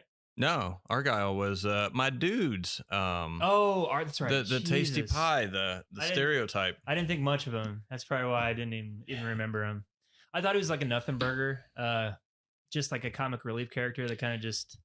Yeah. I mean, I knew stoners growing up, and I mean, Did they talk that way? No, Yeah. not, And that's not like that. And I think it's, I don't know if it was a callback to, I think because they reference Fast Times quite a bit with Robin's love interest and how she rents Fast Times. So they make a couple mentions of it. And the guy reminded me of Spicoli. And yeah, I think that's what they were going for. Because I never met anybody who talked that way. No. Granted, we didn't grow up in California either, but that's true. Maybe they listeners in California, do people actually talk that way? Like borderline dumb? Yeah. Yeah. But yeah, same thing. Nothing burger. They really didn't give him much to do. He was kind of like the Joker comic relief, I guess. Yeah. But I don't know. I wasn't a fan of him just because I don't like that humor. Like, it's so fucking old. There's the stoner, like, I'm fried out of my mind. So I talk like, no, that's not what happens. And, did you like that his Comanche tracking skills just kind of kicked in there and he found the tracks to, I was like, what the fuck? What the one thing that this guy contributes to, it's finding the trail. Okay, guys. I didn't even think about that. Stereotypes much? I don't know. I was waiting. Yeah, he should have just put his ear down to the ground. Oh, the vibrations are about 5 miles out. I was waiting for a piece of litter to just like blow by, and then he looks up and there's a tear. Yeah. I'm sure. I think he's going to be in season 5 because I think I'm sure he will. He's back in Hawkins, and it's not like he has to go back to California for anything. So I hope they give him something more to do. I wish they would have showed a different side of him. He found the tracks and he thought of the freezer for the chamber thing that Elle had to be in. But and I guess he talked his way into the other surfer pizza place or whatever. But I wish they would have made him more than one dimension. Yeah.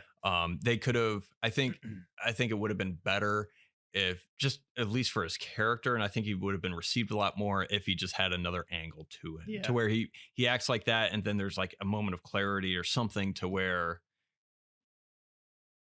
he's not, or like you just see something more internal or something like that to where make him more of a human instead of a caricature. Yeah. I think that would have been I've been high multiple times. I've been around people that have been high a lot. And just when they go to the pizza place or whatever to get the tub, and the guy they run into is like the same guy, stoned, like, well, I gotta close up in 10 minutes, and then sorry, bro. Yeah. And then like they convince him to do it for a joint. And he walks out like mesmerized. Oh yeah, because like that's not how high people act. I know. And he says they just don't. Yeah, and that's why I don't like that humor, because I feel like people that write characters like that have never been high. Like, have you guys ever been high around a lot of people? And that's the thing. I'm sure they have. I'm sure they have. And that's, I don't know. That just. But maybe it's something where like, people that have never been high, this is what they expect people that are high to act like. So we got to write characters that way. And that's fine. And I guess I was just disappointed with that character because I expected something more eventually from that character. Because I mean, yeah, I understand it's a callback to the 80s stoner. Yeah. But they've been the Duffer Brothers have been doing this to where they call back to stereotypes from 80s movies, but then they turn them on their head. So you have Steve in the first season, the douche boyfriend, and he turns out to be a great guy by the end of season 1, and to where he ends up with the girl instead of Jonathan. And so they kind of played with that stereotype and that expectation. And then they do the same thing with Paul Reiser's character, Mm-hmm. to where he's this nice guy. You're expecting him to be an asshole because he was in Aliens. He was in these other movies to where, or you've seen other movies to where you have the friendly guy and it turns out he's a villain. No, he's in it for the right reasons, kind of a thing. So they turn that on their head. And you have like the Russian Alexis or Lexi in season 3, to where you expect him to, I mean, he's just a Russian guy, and then he loves America, like he becomes a fan favorite. And so they've done a good job so far kind of turning those stereotypes on their head and just kind of playing with them a little bit to properly subvert expectations that I feel like they didn't do with this character. I think they had an opportunity to make him more than what he appeared to be. And hopefully they do that in season 5. But so far this season, I thought, I mean, he just didn't have much to do, and it wasn't a character. Yeah, I agree.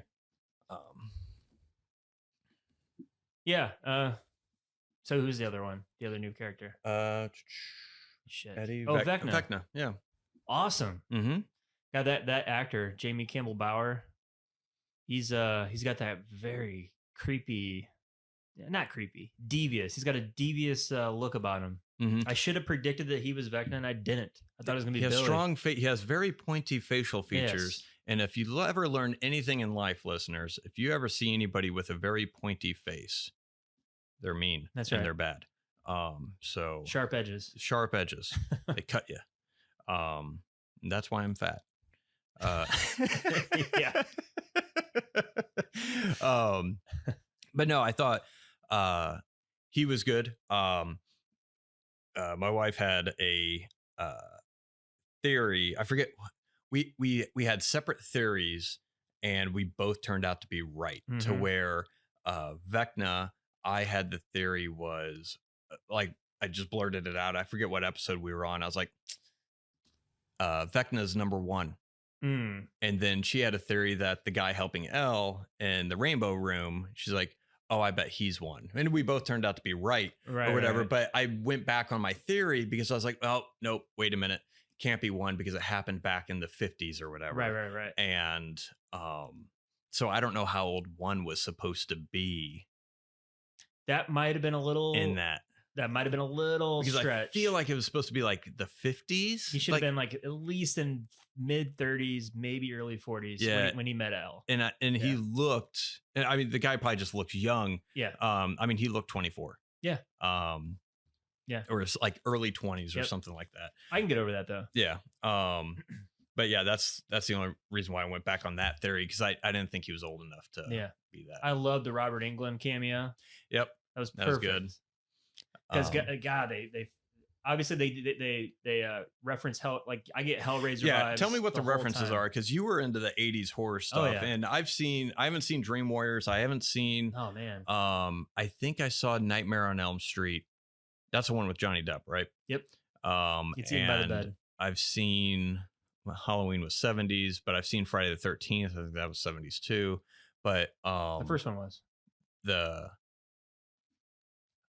I'm trying to think of 80s horror movies that I've seen. I think Nightmare on Elm Street. I mean, the main ones are Nightmare on Elm Street, the sequels, all the Jason sequels, even the Halloween sequels are the 80s, late 80s. But this is like Hellraiser, Nightmare on Elm Street. Yeah, Hellraiser I never saw. I think the Fly would be the only, but that's not even a teen horror. No. David Cronenberg, like, Jeff Goldblum. The subvert your that's the thinking man's horror.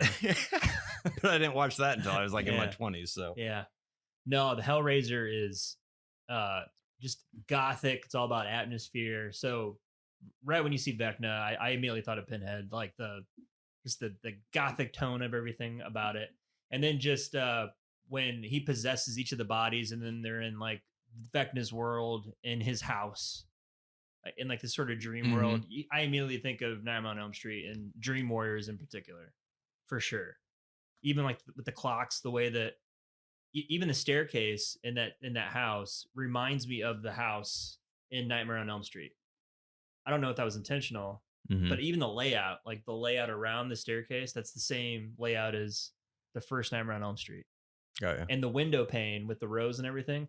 There's a distinct pane on the window in the first Night on Elm Street where the movie ends and they're like saying goodbye to everybody, and then Freddy goes through the window pane, the colored rosed window pane, to grab the mom through the window, and the movie ends.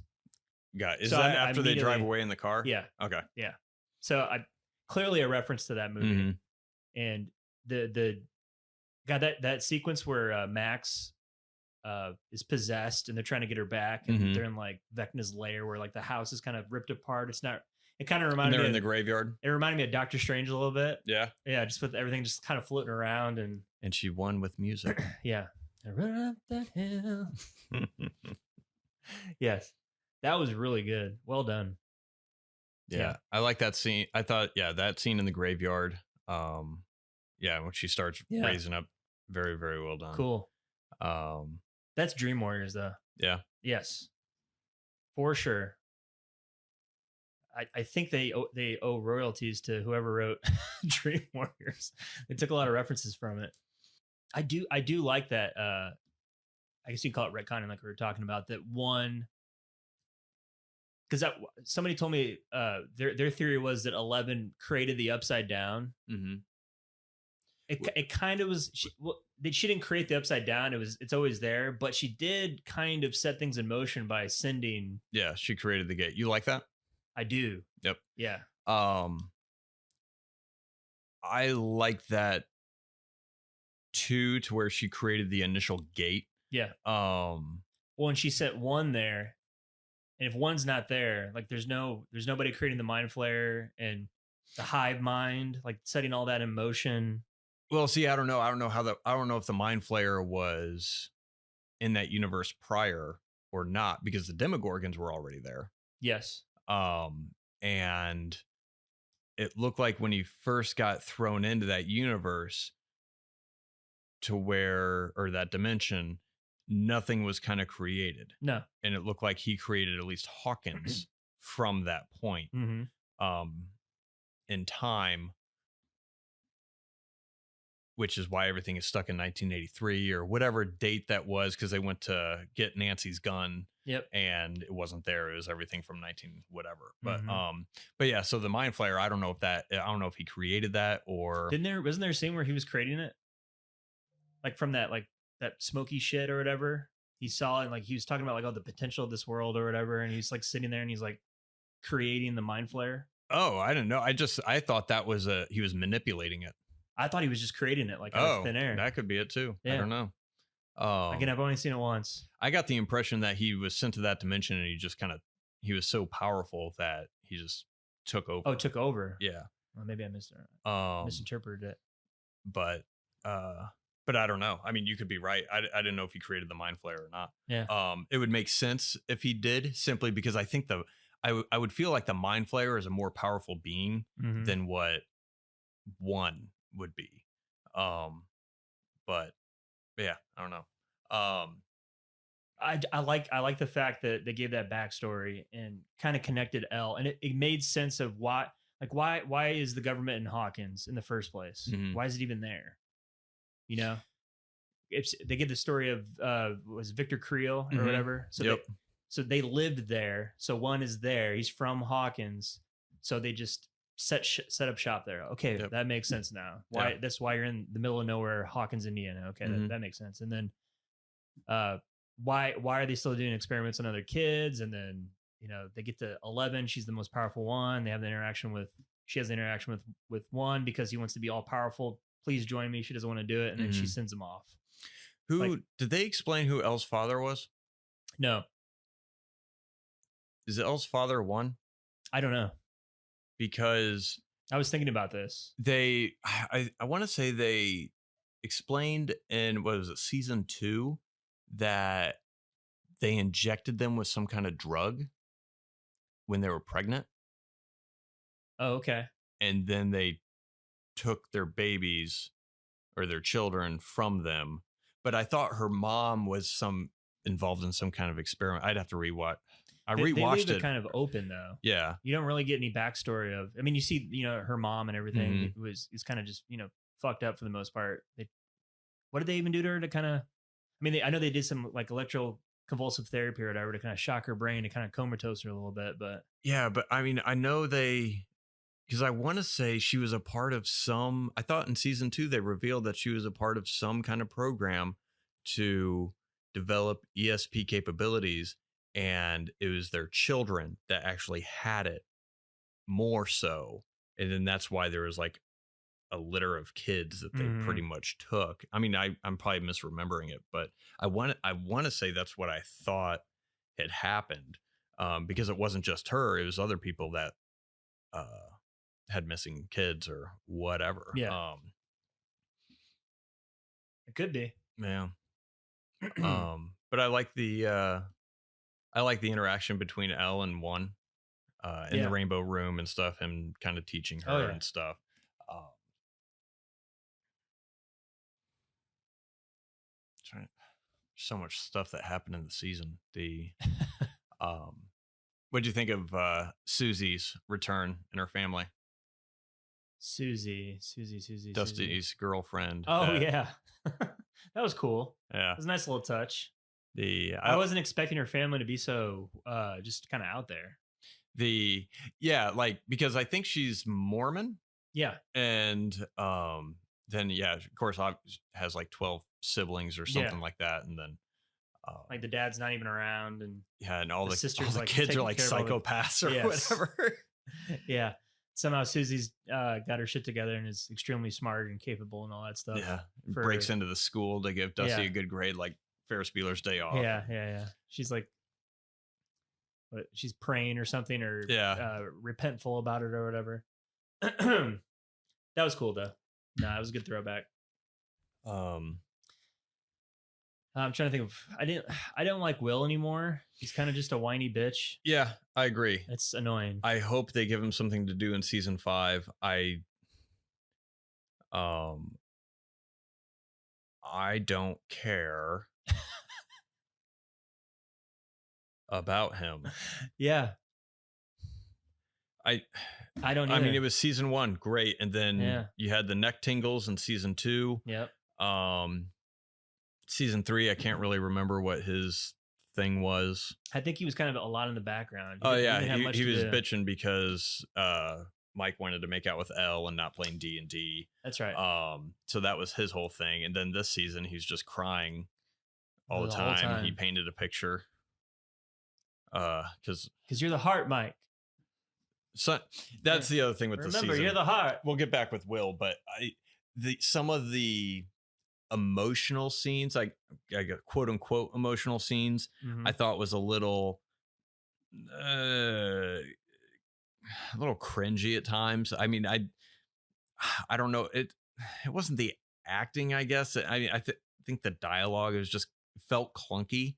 Are you referring to like the scene where Mike is kind of trying to talk Elle, like bring her back to life? Like, you're a superhero, Elle. Yeah, that Come on. scene, the scene when Will's talking to Mike in the back of the van, and then like showing him the picture, and That then was all right.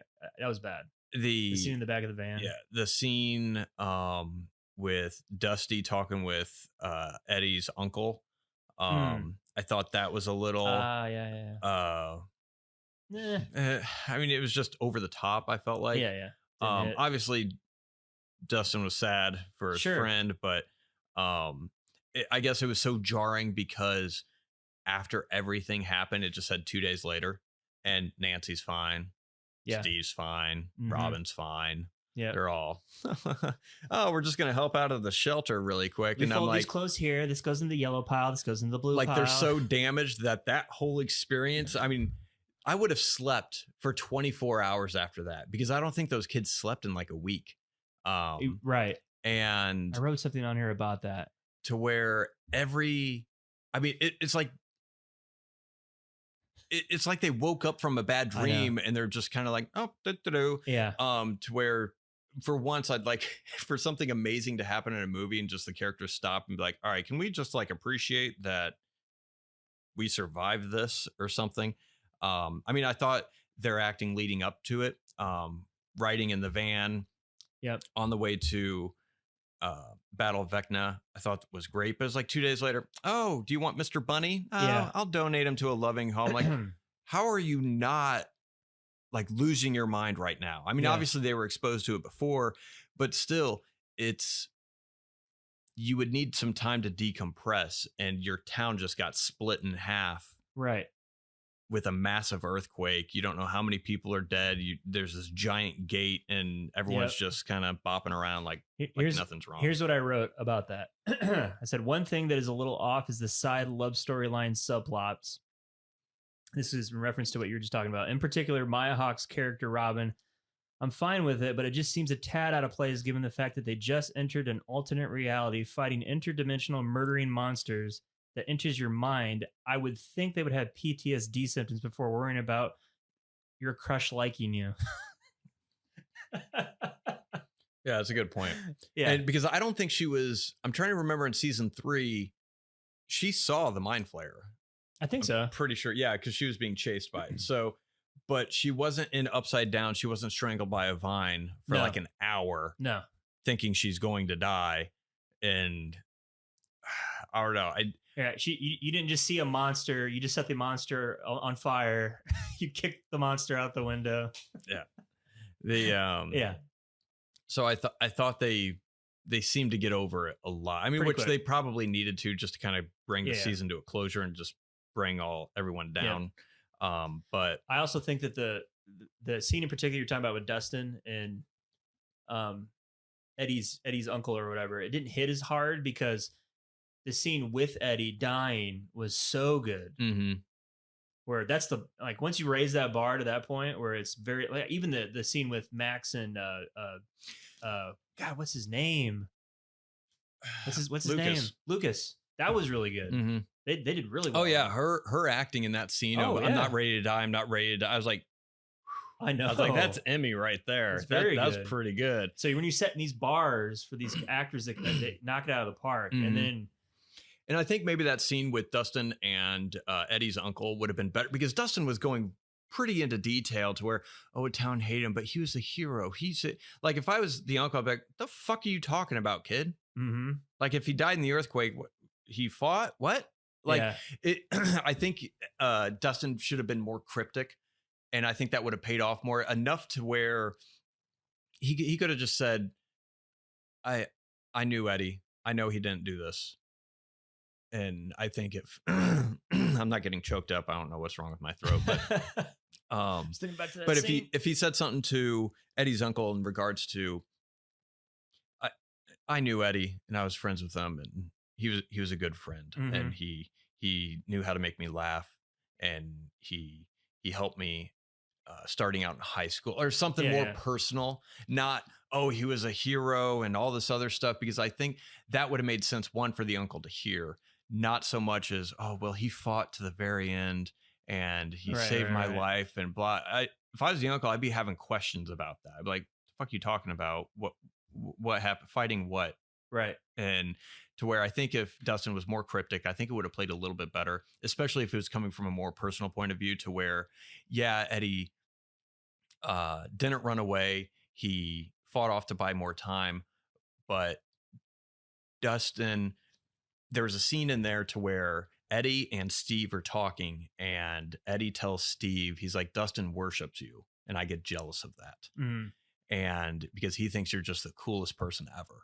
And then I think what Eddie would have wanted more is Dustin admitting to his uncle, or telling his uncle, is like, he was a very good friend. He helped me in high school when I felt like I didn't have an outsider, and he included me, and he made me part of the group. Yeah, that would have hit a little bit better. He became a best friend of mine. Yeah. And I think that would have been better because it wouldn't be such a superficial reason why Dusty likes him now. It's Dustin always liked him because he was his friend. Right. And kind of looked at him. But before all that, and I think that would have been a little bit better payoff. I think, at least as that scene, it would have came more from the heart. Yeah. And it would have been something that the uncle would have been able to buy without me thinking, how's the uncle not asking more questions? Yeah, that's a good point. So, all good points. But yeah, I mean, so some of the emotional things I thought were clunky, but Will, I one, give the kid a fucking new haircut. Looking like Lloyd Christmas. Fucking looks like a Chucky doll. I know. And I thought his storyline about his friends separating from him and not being as close as they were when they were kids, I thought they did that away with that in the third season. No, bring it back. They brought it back. Bring again. it back. And now it's like, oh, it's not enough that they're friends. Now he's in love with Mike. It's like, okay, we're already doing like a repressed gay love story with Robin's character. So now we're doing a little bit. I mean, it's different enough to where Robin is, I think, more secure intersexual. She understands it to where I don't think Will does. Or if he does, he's somewhat afraid of it. Robin, I don't think is more. I don't think she's afraid of it as much as that she just doesn't want to be rejected. Yeah. Just like any other teenager. But with Will's, I don't want to see any more of that storyline, because you already had the scene with him and his brother pretty much saying, hey, there's nothing that's going to make me stop loving you. Right. They both knew what they were talking about. And I think that put it to bed. I think in the next season, it'll probably be Will coming out to his friends or something. That his friends will be like, oh yeah, that's fine. Right. And then, so that'll be Will's big thing that he's worrying about in season 5. Well, my brother accepts me, but my friends? And I don't think it adds anything to his character, because other than that, he cries a lot in scenes, and that's it. Like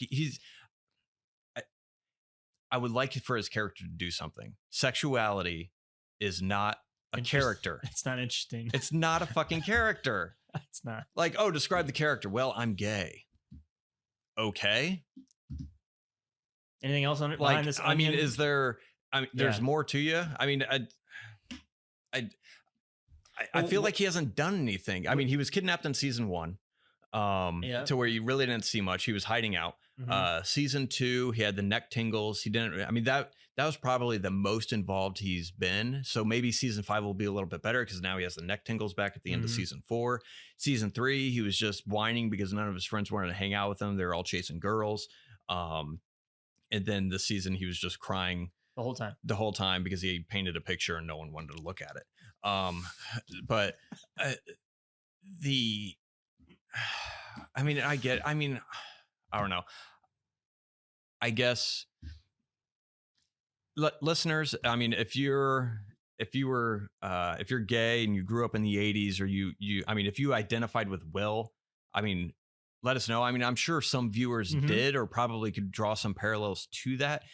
But the point of it is he doesn't do anything. Like, give the kids something to do and have an effect on the story or something. I mean, I feel like he just drags the whole group down to where, dude, you're fucking depressing all the fucking time. Like, what do you want?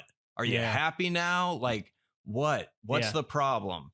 And to where everyone's dealing with, like, trying to save each other's lives or try to stop the end of the world. And Will's crying because, I don't even know why. I mean, I don't know. Yeah, no, I agree. And it didn't at the end of the season, when Will finally, they're all reunited, and it's like, so good to see you, Will. I'm like, really? You're happy to see Will? He's such a downer. Yeah. And all he does is cry. He cries and he complains, and you always feel like you gotta, like, it's like the Debbie Downer skit from SNL to where, feline AIDS is going up 8%. But and maybe that's it. He's just a passive character. Yeah. To where he doesn't do anything. I mean, everyone kind of has their own shtick a little bit, but they're different enough to where they all take action one way or another. And they all have different motivations. I don't know what the hell Will's motivation is. I know Jonathan's motivation is to protect Will. Yeah. I mean, that's his real only motivation. But I mean, I just think he's too passive. They need to give him something to do to make him I just don't think he's that interesting. But, No, I don't either. listeners, if you think he's interesting or you guys have a different take, let us know. But I mean, I don't know. I just don't see it. Maybe just because I can't relate to him from when he was a kid, but I don't know. Again, like you said in season 3, I thought they already addressed his I thought they did. friends kind of moving away, drifting apart, and I thought that was fine. Yeah, that's fine. Everyone goes to that. He still wanted to. I mean, he still wanted to play. He still wanted to do things, and they want to let go of his childhood. Yeah, childish things or whatever. The whole thing. Yeah. So, yeah, I don't know. Yeah, I hope they do something different with Will. Season 5, at least make him more confident or something. And maybe that's a payoff that they're building up to season 5. But get to the fucking point of it. I mean, it's like Will and Jonathan. I could deal like. I like Joyce. I mean, Joyce is like the MVP of that family. Oh, for sure. Because actually, I don't think she's ever been wrong about anything. Not that I can think of. No. She's usually correct in whatever she says. But maybe that's why it's so frustrating and annoying, is because his friends and his family that he's surrounded himself with would have no problem with him being gay. No problem. So why is it so dramatic and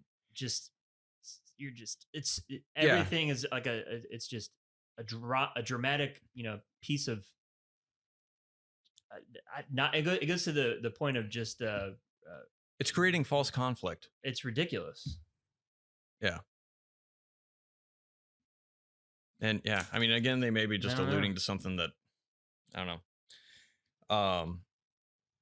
But yeah, I mean, Jonathan and Will both I could do with less with. Jonathan looks like he's fucking 45. I don't know what that guy is doing. He's constantly sleepy. Jesus. He just woke up. He like showed up in episode 1. And I was like, he's fucking. he's 80. He's thinking about applying for his AARP card. That's right. Yeah. But I thought Nancy and Robin together, I kind of like that dynamic. I like how they pair up different characters in the show. Yeah. Just to kind of see what they would do in a room. And I like those two. I thought, Nancy was good. Robin, I liked. I really thought Steve was gonna die. They built him up because he's such a good guy now. I thought they were gonna build it up to, he loves Nancy still, and I thought they were building it up to where, because Jonathan's still a nice guy. You don't want to see Jonathan get fucked over by any stretch of the imagination. I mean, I don't think Nancy would want to do that either. So I thought the emotional beat would definitely hit to where Steve's just a great guy. And there's going to be a situation the upside down where Nancy's going to be in trouble. He's going to have to save her, and he sacrifices himself. And that didn't happen. I for sure thought that was going to happen. I thought someone was going to die. I didn't know who. I didn't think they were going to kill off Steve. Steve and Dustin, I think, are the most popular characters. If they kill him off, I don't see it being until at the end of season 5. Yeah. But if they do, I think he would sacrifice himself for Dustin. Yeah, he would. As far as anybody, like I feel like that would be a situation to where he would throw himself in the middle. Do you want Steve and Nancy to get back together? Not really. Yeah. No. I don't either. I liked the conversation they had when Steve said, he's like, I've grown. Yeah. Because when I lost you, I realized, I need to change some things. And he's like, I wish I would have found that out with somebody else before I met you. But that's them's the breaks or whatever. And I like that, to where he was adult enough to realize that there was aspects about himself that he needed to change. And I think they'll probably have him with somebody else, I think, next season. Yeah, they'll probably introduce somebody else. Because I mean, I don't like Jonathan and Nancy together at all. I don't like Jonathan with anybody. It's like, you don't like Jonathan. He's just kind of a weirdo. Like, he is a little bit. They're a couple in real life. Are they? Yeah, Nancy and Jonathan are. And he's like, that's the chemistry they have. I guess they're both introverts in real life. Yeah. They're both really shy. No, I can see that. Yeah. But I don't want Steve and Nancy to end up together. Steve is at a point to where he realizes it is a high school relationship. I learned from it, but Yeah. move on, Time kind to of move a thing.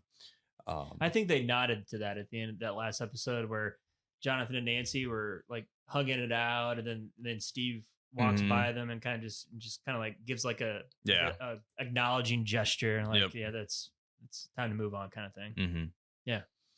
So, but yeah, I like how they handled that. Steve's great. Yeah. I've never seen a character best mother in Hawkins go from just you hate him to now you just love the guy. Especially even after season 1, you kind of liked him a lot. Yeah, because he came in with his bat. That's one thing I was hoping for this season. Because I told Christy, I was like, you want to see the bat? I want to see Steve's bat. Like that, I imagine that's on his wall somewhere. Oh yeah, for sure. And it's like the chainsaw from Evil Dead. Evil Dead, man. Yeah. The Ash's weapon of choice. 11's storyline. What'd you think? I thought it was good. Yeah. It gave her definitely more depth. But the thing is, the thing about giving her more depth is in season 2 when they introduced like her ragtag group of other psychokinetic ability people. Well, it's just the one. It was the 8. Yeah, but there's more. There's more out there. You get the impression that there was more out there. True. Yeah. That's kind of like. Yeah, they put that to bed because I think some people were like, "Oh, how many others out there? Oh, none, because we'll just kill them all right now." Yeah. Yeah. I like that. Do you think they'll bring back 8? I don't know. Maybe she'll make. Maybe. Probably. Maybe they'll make an appearance. I doubt they will, but if they did, I think it would be fine because I think her ability was make you see something that's not actually happening, which I think would be extremely useful if you're fighting somebody like Vecna. Yeah. Back to your comment on Argyle, not going back to California. If you knew someone with psychokinetic abilities, would you want to go back, or would you want to be as close as possible to her to like protect you? Like, I'm not going back to California. I'm staying here in Hawkins. This chick is a fucking superhero. I would change my personality because if he's ever seen any movie, it's always the comic relief that's going to die. That's true. It's true. But I guess you would have to be funny to be the comic relief. He's not funny. Yeah. But I liked 11's storyline. Yeah, I liked the background that they gave. I liked how it wasn't super easy for her to get her powers back. That was good. And you're like, oh, you didn't think it was going to be that easy, did you? And I was like, hopefully Disney is watching this. This is how you do a training scene, people. Exactly. Granted, they have a TV show to blow it out, but I mean, yeah. Fucking thing. But yeah, that's how you build you make it challenging. Elle's not overpowered. Yep. Now, eventually, I think in season 5, I think she's going to be flying, or she's going to be able to get that ability to fly. They made a couple references to where I think Papa, like Matthew Modine's character, said like, "Oh, you can walk and run right now. I want you to fly." Like, obviously he was speaking metaphor. Same thing with Mike when he was speaking with Elle when she was piggybacking into Max's head. He said you can move mountains, you can fly. That was the second thing to where I think that's probably going to be like her grand powers that she's going to be able to fly. She's going to be Neo. Yeah, for sure. Yep. She's going to be the one. Yep. And so I think she will be more powerful. I hope it's just not 2 people throwing their hands up in the air for the final battle or something. But I think I like how she's not overpowered. Like she just can't do everything and anything. It's like some things are hard. Some things are, she can't just, I'll piggyback into the mind right now. Yeah. Kind of a thing. Yeah. That's something Disney would do. That's right. Or no, she would just get her powers back just because like the first training sequence, like, oh yeah, she's really good. And it would just be all these characters saying how awesome she was. Yep. Or have any kind of self-doubt or anything like that. It would, but I like how they brought back her powers and it wasn't like immediate or something like that. It was almost like we got to unlock your mind to where make you understand how, and they pretty much retrained her, just had her relive the training sequences to get those powers back, which I thought was an interesting way to do it. Yeah, and the what did you think of the first scene of her coping with not having her powers, and then kind of I don't know. I think that What, the scene scene in the was schoolyard when she threw out her hand to try and yeah. I just again, I'm not a girl, so and I know girls can be very catty and mean, but it goes back to our the what we were talking about with the jock because like, I've never seen anyone act that just douchebaggish before in my life. I don't know if girls are that mean. That girl in that the bully for oh my god, she was just a mm-hmm. crazy bitch, Yeah. cruel. Of course, it is a story. You got to like Yeah. amp it up a little bit. Yeah, I I never met anybody really the like that. DJ at the Roller Dome is down to bully. Like Mm-hmm. he's gonna put on the song, and then the whole crowd in the Roller Dome is gonna be in on it. It's like, Yeah. And I mean, I've seen girls fight, yeah, but I've never seen an instance to where someone was just picked on relentlessly. yeah, like that, Like yeah. that. Probably. And no one I putting mean, up their hands and saying, let's not do this. Like help her out a little bit. Yeah. Someone have a Oh, spine. and the fucking DJ is like, Exactly. oh yeah, let's go. Remix. Yeah, spinning on the ones and twos. I'm gonna watch these 15-year-olds beat the shit out of each other. Yeah. Yeah, some of that stuff I'm just like, really? Like no one's gonna step in and like kind of stop this? Her grabbing the roller skate, what did she do? Grab the roller skate and smash it. Yeah. That was believable. Oh yeah, for sure. Because I mean you give someone enough shit, it's gonna boil over. But yeah, as far again with the bullies, and, yeah, I haven't seen any. I just haven't. I don't know. Yeah, but maybe taking some creative liberties there. Yeah, I think it was probably our haircut that did it. Probably you have something with the haircuts in this season. It looked like Minnie Joyce or whatever. I was like, who cut her hair? I was like, what is? She needs to take them to a place to. She probably does like the kitchen cuts or whatever, which is fine. But need to pick a different style. Yeah, it's haircuts that's ruining our children's lives. Why did they move to California again? I think a fresh start. Is that what it was? Okay. Or just to get away from it because Elle didn't have any powers. Yeah. Hopper was gone. I thought Hopper was dead. That's right. And I think Paul Reiser. Oh, I think it was part of like the witness protection kind of thing, to where that way the government couldn't go after them. That's right, because they couldn't find her. Yeah, one of my favorite scenes was when it was early on in the season when they weren't FBI, but they were government agents. Maybe they were FBI, but they were sitting in the house like watching whatever the fuck they were watching, like golf or something like that. And it was like two middle-aged guys, and I liked how all of a sudden the military squad goes to attack the house, and one guy gets shot immediately and later taken hostage or interrogated, and then the guy, like the frumpy guy with the mustache or whatever, who's like taking a nap or whatever, wakes up badass out of nowhere. Yeah. And he's just firing rounds, like taking out people left and right, and he still gets shot, and he's still doing like that scene I thought was really well done. Like the kid's running through the house and everything, and I was like, oh, that's a good little character. It's like you think he's a piece of shit loser, like just fat lazy guy, and it just turns into a badass. But I like small moments like that. But yeah, any predictions for season 5?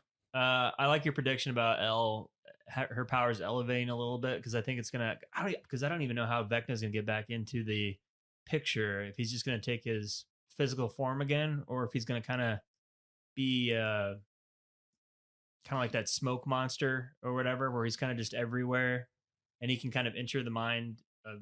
He doesn't really need a physical form. He can just kind of, since he's in it's a part of the Earth's dimension now. Maybe he's a part of everything that at least that those cracks touch. If you're like in that vicinity, he can like reach you. Maybe I'm wondering. Like, I have a couple of thoughts. Like one, I think Max is inside Vecna. Because there was a comment to where after he does whatever he does, he absorbs everything, or everyone and everything that person was. Mm-hmm. So I think either Max is in Vecna, or Vecna may possess Max, and then L has to fight Max, or that's how maybe she defeats him or something like that. But and Will's obviously connected somehow. He still has a tingly thing. Yeah, so the Mind Flayer, or what, like he's still connected to that. Which why he wasn't connected to it before? I guess maybe there wasn't enough gates open, or he's too far from the gate. Yeah, who knows? But he was in California. Yeah. The Hopper, I want to see him punch people in the face again. I miss that. Not enough face punching. Yes. That's what I love about season 1 and 2 is just him punching people. Do this for me. No. Yeah. That's what he did. But yeah, I don't think Elle's gonna die. A lot of people are thinking she is. Nah, I don't think so. I think that would be the reason why I think she won't is because it would be too hard on Hopper. Yeah. Hopper's already lost one daughter. Him losing another one, it's a shit sandwich for Hopper if that happens. Yeah. And or they talked about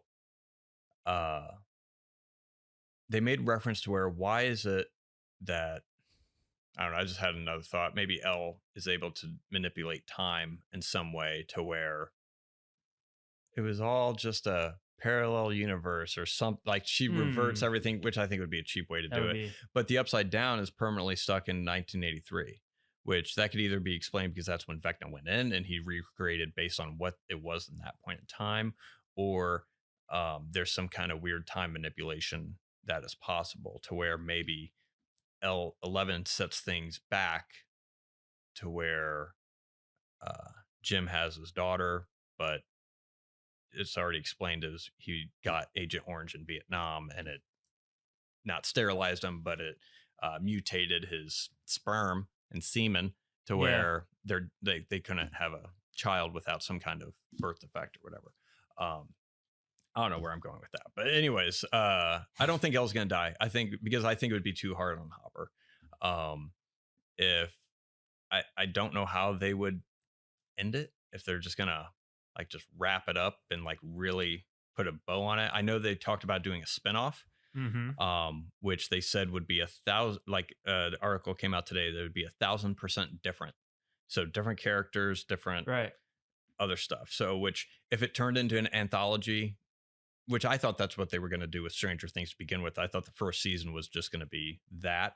And then they were going to do a different story. But different characters.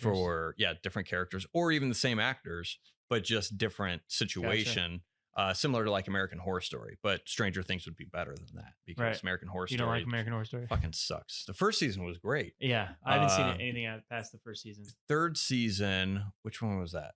Coven? No.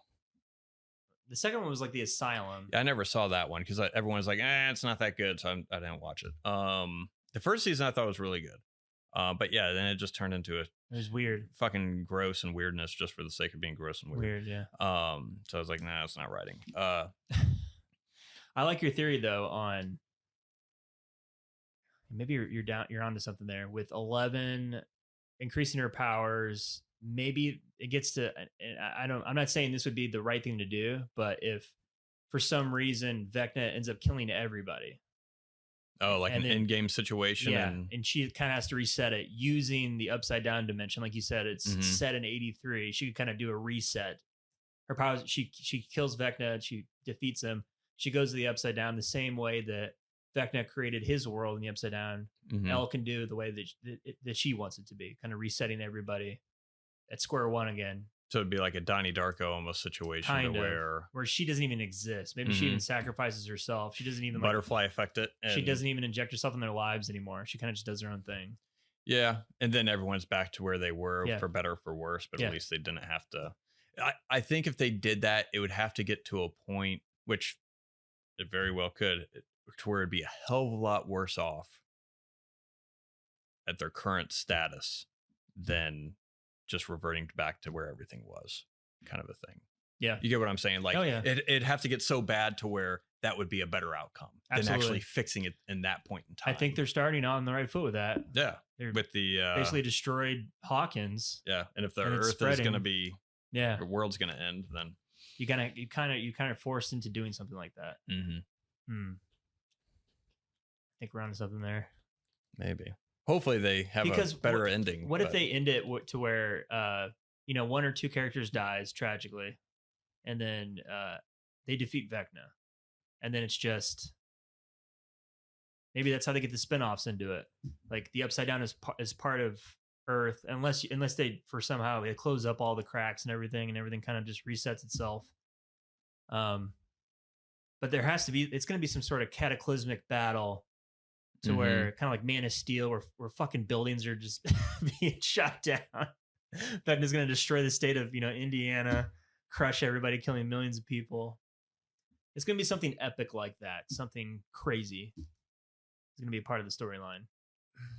The government's going to be involved. There's going to be fucking nukes. Russia's pointing nukes at America. Yeah, there's going to be some sort of like international storyline to where other countries are like, oh, there's some shit going on in America. Point your nukes at it. You got to blow it off the face of the earth. Yeah, maybe that's going to consume the earth. Nuclear war. Yeah. Yeah. I don't know. I heard it said in the 90s, though. Yeah, so because I looked that up because I was about ready to call bullshit on that. But yeah, there was some... they said that there's going to be a time jump. Yeah. So because I think this one took place in 86. Yeah. So like 4 years later. So they're in the throes of battling with. So you had season 1 kind of playing off of just classic Spielbergian kind of child movie or like monster movies or something like that. You had season 2, which drew some parallels to a little bit of like the Lost Boys, some of like with the Misfits or whatever in Chicago, and then you had some like obviously alien references with Paul Reiser and stuff like that. You had season 3, which was more like Die Hard-esque kind of like action movie, like 80s, like you had Terminator references in there, you had stuff like that, and then you had in season 4 you have the 80s horror. What do you think, if it is set in 90s, what do you think would be a reference or like what they would play off of? It's going to be a steamy adult romantic thriller. Basic Instinct and Fatal Attraction. That's right. Elle grabs an ice pick and just Vecna in the chest. That's right. They have a sexual relationship. Get that. She lures him into bed. Buddy cop movie. Yeah. Lethal Weapon. That's right. Could be that. I don't know. That's a good question. Be Splash. Fucking mermaids everywhere. What were the early 90s tropes? It was obviously the adult thrillers. Those came out like every weekend in the theaters. It was an adult drama, thriller. Yeah, you had like a lot of started getting into like the little bit of the law movies. You had but no, you had I guess Cocoon was late 80s, early 90s. You had I'm trying to think of the top grossing movies. So like the Batman came out in 89. Batman, so Goodfellas. You had other early 90s. I mean, that's 94. I mean, early 90s was weird because you had that renaissance with independent filmmakers again in the early 90s. You had Robert Rodriguez, Richard Linklater, Quentin Tarantino, and they started popping out. Kevin Smith. Maybe that's it's like a Slacker or a Clerks-esque thing to where the kids are now in their 20s. And they're just hanging out, not doing shit. But I already feel like Steve's been doing that. But yeah, I don't know what they'll. It's gonna have to be more adult. They're gonna be older, so it won't be really kiddie. I don't think it's gonna be kiddie anymore. They're not gonna be in their 20s. Depends on the time jump. Like, are they still gonna be in high school, or are they gonna be out of high school? Out of high school and in college. I don't think they're gonna jump enough to where they're out of college. I mean, because I think they're only like they're freshmen, 18, 20. Well, in real life. Oh, in real life. So yeah, that's true. I mean, you can't. It's not like they're going to be 30. Yeah. They're gonna age them up like Harry Potter. Yeah. Or no, Back to the Future. Just put the old makeup on. Yeah. Like, oh, Uncle Joey didn't make bail again today. Make parole. Yeah, it'll be interesting what kind of I don't even know what. I'm trying to think of early '90s sci-fi because they're still gonna have sci-fi elements in it, obviously. you had Stargate. That was early. Yeah. Um, maybe that's what they're doing. The '90s apocalyptic movie. Good.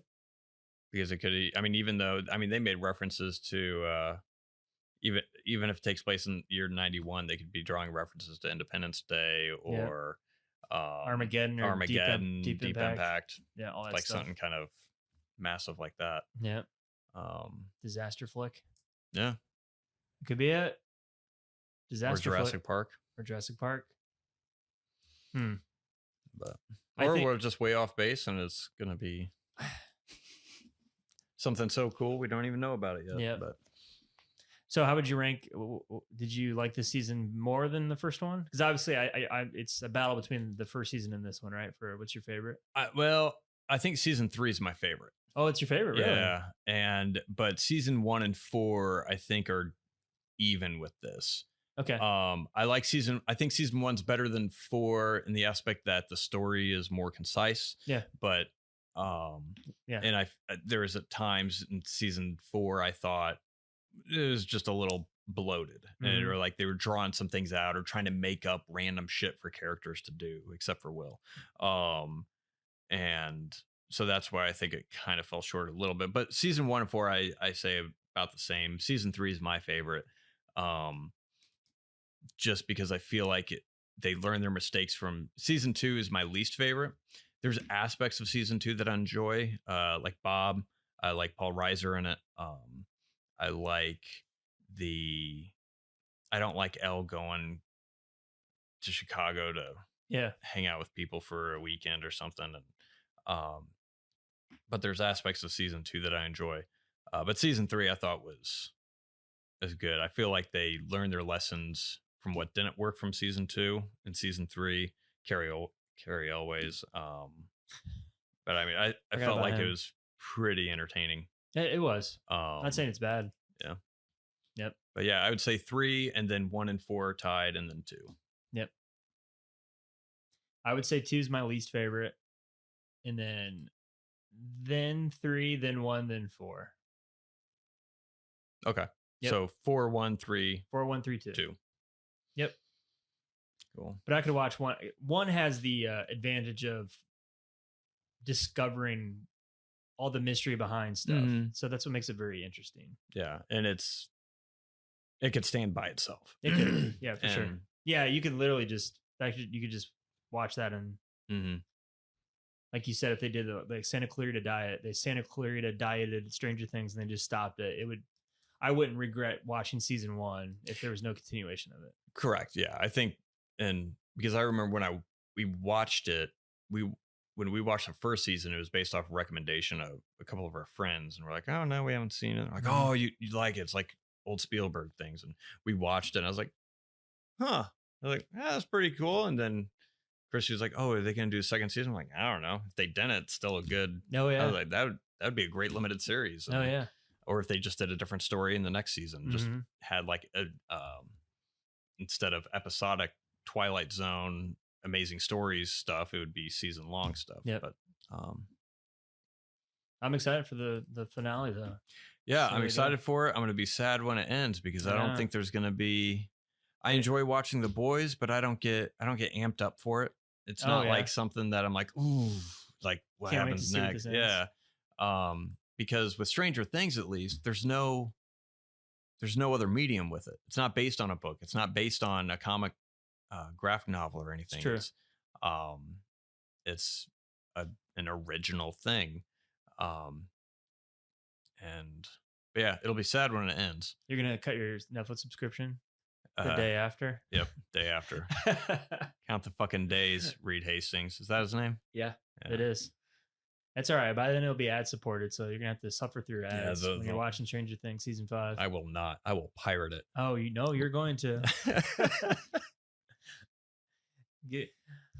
God, if I have to watch another ad on Pfizer, getting my 5th booster, I'm gonna kill somebody. Why? Why does it keep showing me this Viagra ads? um, but yeah, I'll be sad when it ends. But uh, just because, yeah, It's great. it's one of the few things I look forward to as Mhm. far as entertainment wise. I mean, but because there's not a lot of movies that, because at least this show has stakes Mm-hmm. with it, and it's not. Yeah, I'm thinking of TV shows that are coming out that are everyone's hyped up about that I'm just not interested in at all. Like the Mhm. new House of the Dragon. Oh, yeah. I am not. I could care less. It's you're setting up new characters that are 300 years before the characters that you know and love. Like I Mhm. don't care. Yeah. Oh, this is the great grandfather of Daenerys. Like okay, that's like four greats away from like one of the characters I liked. Why do I care? Yeah. That, and it's yeah, I'm not that balls deep in the lore either, Right, because right. I haven't read the books. I'm not going to until they're all finished. Well, the books aren't about what that show's about. Oh, exactly. So But I mean, but I haven't even read the books to where I'm sure there's stuff in the books to where I'm sure they're referencing one character in one sentence of book 4 or something Right. like that. And you're creating a series off of Easter eggs. something, yeah. And I'm not that deep into it just Yeah. because I won't read the books until they're all written. Oh, they're never going to be all written. Well, then I'm never going to read the books because I don't want to spend time reading 6 books or however many there And then they're are, not finished. and then they're not finished and he dies because he's too busy writing spinoffs for HBO or whatever. He ate too many ham sandwiches. I'd just be, He's gonna die of I'd heart be failure. so pissed. I'd be so fucking pissed. So I'm not even going to do it until they're all written. Yeah. But yeah, no, I get what you're saying. Like the Lord of the Rings, I love watching Lord of the Rings. I love yeah. The Hobbit. What is it? The Rings of Power or something is what it's called. I think it takes place like 3,000 years before the events of Frodo, and it's based off material of like footnotes and appendices. Yeah. I'm not interested in that. I really don't care. Yeah, and again, I'm not that balls deep in the lore of Lord of the Rings to where it's I don't know. I'm not going to watch them when they start airing. Maybe I'll watch the first episode or something, but if they don't have a character that is interesting that you root for, yeah, then I mean, if the character's just bland and like, oh, that was one good thing. I mean, because I didn't read Game of Thrones at all when I first started watching that show, but man, that you immediately rooted for Ned like, right away. You loved him, Jon Snow right away. Just the devious behavior of everybody, or every character was interesting. It was just, and I know the new Lord of the Rings is not going to be like that, and or House of the Dragon, it's just not going to be like that. I'm going to be wanting it to be like Game of Thrones, and it just isn't. And the creators of the show are probably going to be wanting it to be like Game of Thrones, so it'll just come off as a poor imitation.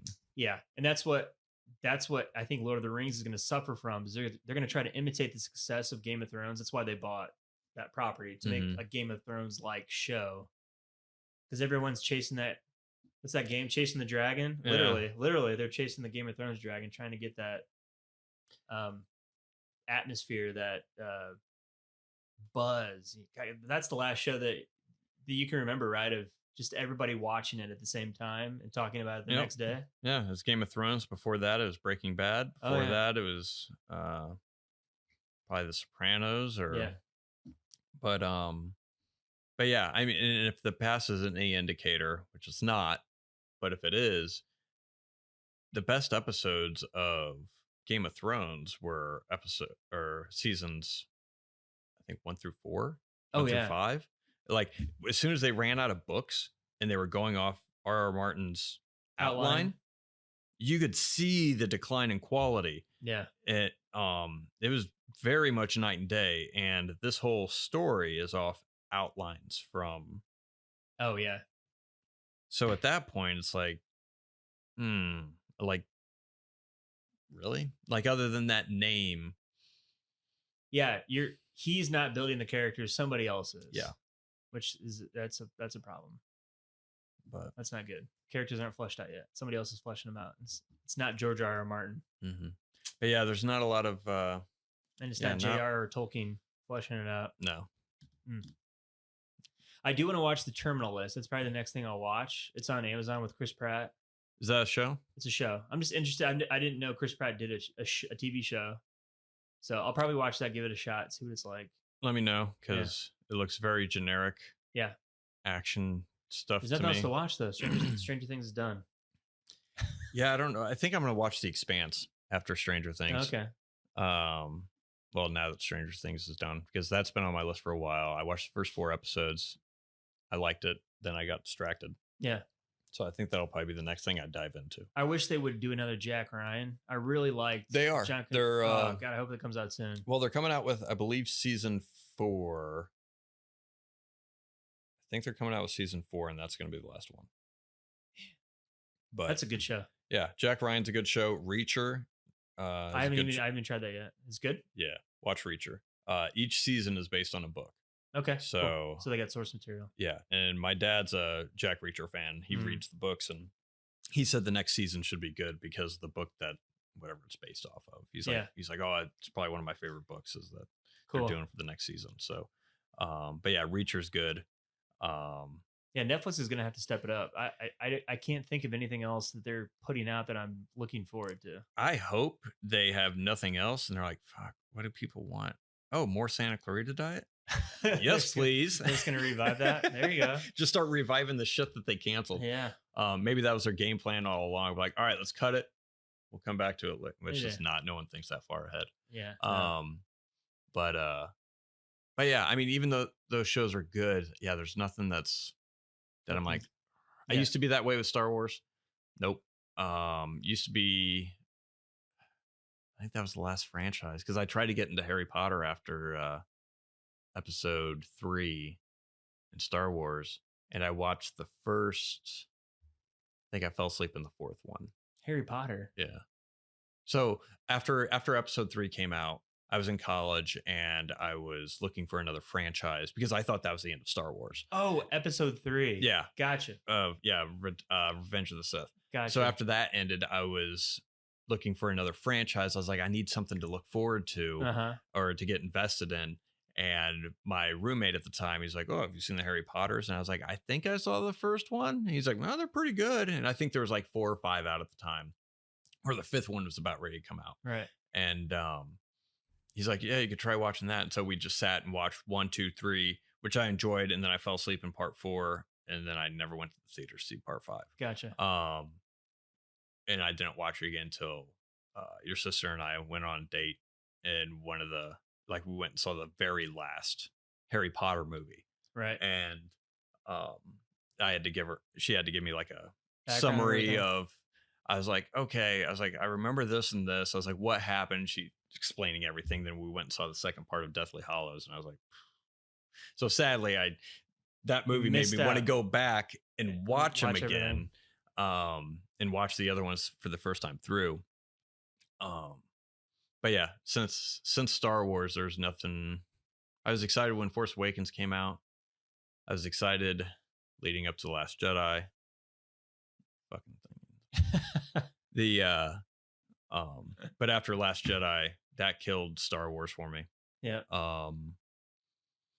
Mandalorian's fine, but it's not like, ooh, I gotta see it. I know. I don't have that feeling except for Stranger Things. Yeah. Sadly. But even the Marvel movies I used to like them. I mean, I still like them. They're enjoyable. But it's not, I mean, there's so much fucking shit out now that it's like, I think there's no stakes. There's no, what's the fucking point? They blew their load on Endgame. I thought it ended perfectly with that. Mm-hmm. They could have just stopped, but I mean, I get it. Yeah, it's like you keep going after you climax, and you're drawing it out for the other person, like hoping, like, no, I don't want that was quick. I don't want to be rude. Well, yeah, we gotta can't slam bam, so we gotta. But you know what Marvel fans love about Marvel movies? It's the next Marvel movie. Yeah, because it's always going to be the best Marvel movie. The next one's always going to be better than the last one. But yeah, and that's a perfect example of no stakes to where I think that's what made me kind of jaded on movies, because that's the only thing that's been out for a while is Marvel movies, and it's just like, no one's gonna die because you know how long their contract is for, so there's like no surprise, there's no nothing, and maybe that's maybe that's the issue, is just not looking into it. Yeah. That because people at work will be like, well, I wonder if so and so is going to be in the next one. Yeah, dummy, they're contracted for 3 more movies. That's right. They're going to be in it. Like, fucking read Variety or read The Wrap. Read the Hollywood Reporter. Please read it. Get your Subscribe. head out of your ass. Yeah. They're going to be in the next one. Fuck off. Yeah. But cool. But we're going to go see Love and Thunder. Yep. Yeah. That's what we'll be talking about next time. That's right. So we will be having, after just shitting on Marvel. Next episode we're going to talk about Love and Thunder, which I'm looking forward to it. Yeah. I just like Taika Waititi. I like him. Yeah. I mean, I'm interested to see what he puts out. Hunt for the Wilder People, I thought was great. What We Do in the Shadows is hilarious. Fantastic. And Ragnarok was the most entertaining Thor movie. So I'm looking forward to see. Jojo Rabbit was great. Did you like that movie? Oh yeah, very good. Yeah, very good. So I'm looking forward to see what they do with that, and the chemistry between Chris Pratt and Chris Hemsworth, I think, is good. Like those two on screen together is pretty good. So I think it'll be a fun movie. It's not going to change my life. If it does, then there's some fucking. It's got to be better than Jurassic World. That's the bar for me. See, I haven't seen that yet. I'm saving that for a special occasion. Well, right before you kill yourself. Yeah, that's going to be the final straw. Is that right before I hang myself? I'm gonna watch. I'm not sure. Yeah. I got a lot to live for. Let's look at this. Nope. Fucking never mind. Life sucks. But yeah, next week we'll talk about Thor: Love and Thunder. Let us know what you thought about Stranger Things Volume 4. Someone besides Mark S. comment. Yeah, and let us know. Do you rank season 4 up there? I mean, is it high? Is it low? What'd you like? What'd you hate? Let us know. Yeah. Do you disagree with us? I know some people that didn't like it. What? Why? Didn't like it. Yeah, there's no reason not to like it. Yep. It had some, there's no reason not to like it. There's no excuse. Right. So well, I think prove us wrong. The people that I talked to that didn't like it, they're just not into sci-fi. So it's not. Oh, they're dumb. Yeah, they're dumb. They're stupid. They just don't get it, Matt. They just didn't get it. I mean, obviously. They didn't get it. So. I don't get it. I don't get it. Oh. Huh? So, but yeah, next week, Thor: Love and Thunder. Let us know what you thought about Stranger Things. What do you think is going to happen in season 5? Let us know or email us. I'm fucking bored most of the week. Just humor me. Jesus. It's fucking pathetic. Join us next week. We will, next week, new episode, probably Tuesday-ish. Yep. So. Love and Thunder. Yep. Love and Thunder. And we'll let you know our thoughts. So. Keep it real. That's the way the cookie crumbles. Anything else? Until next time, Jeff.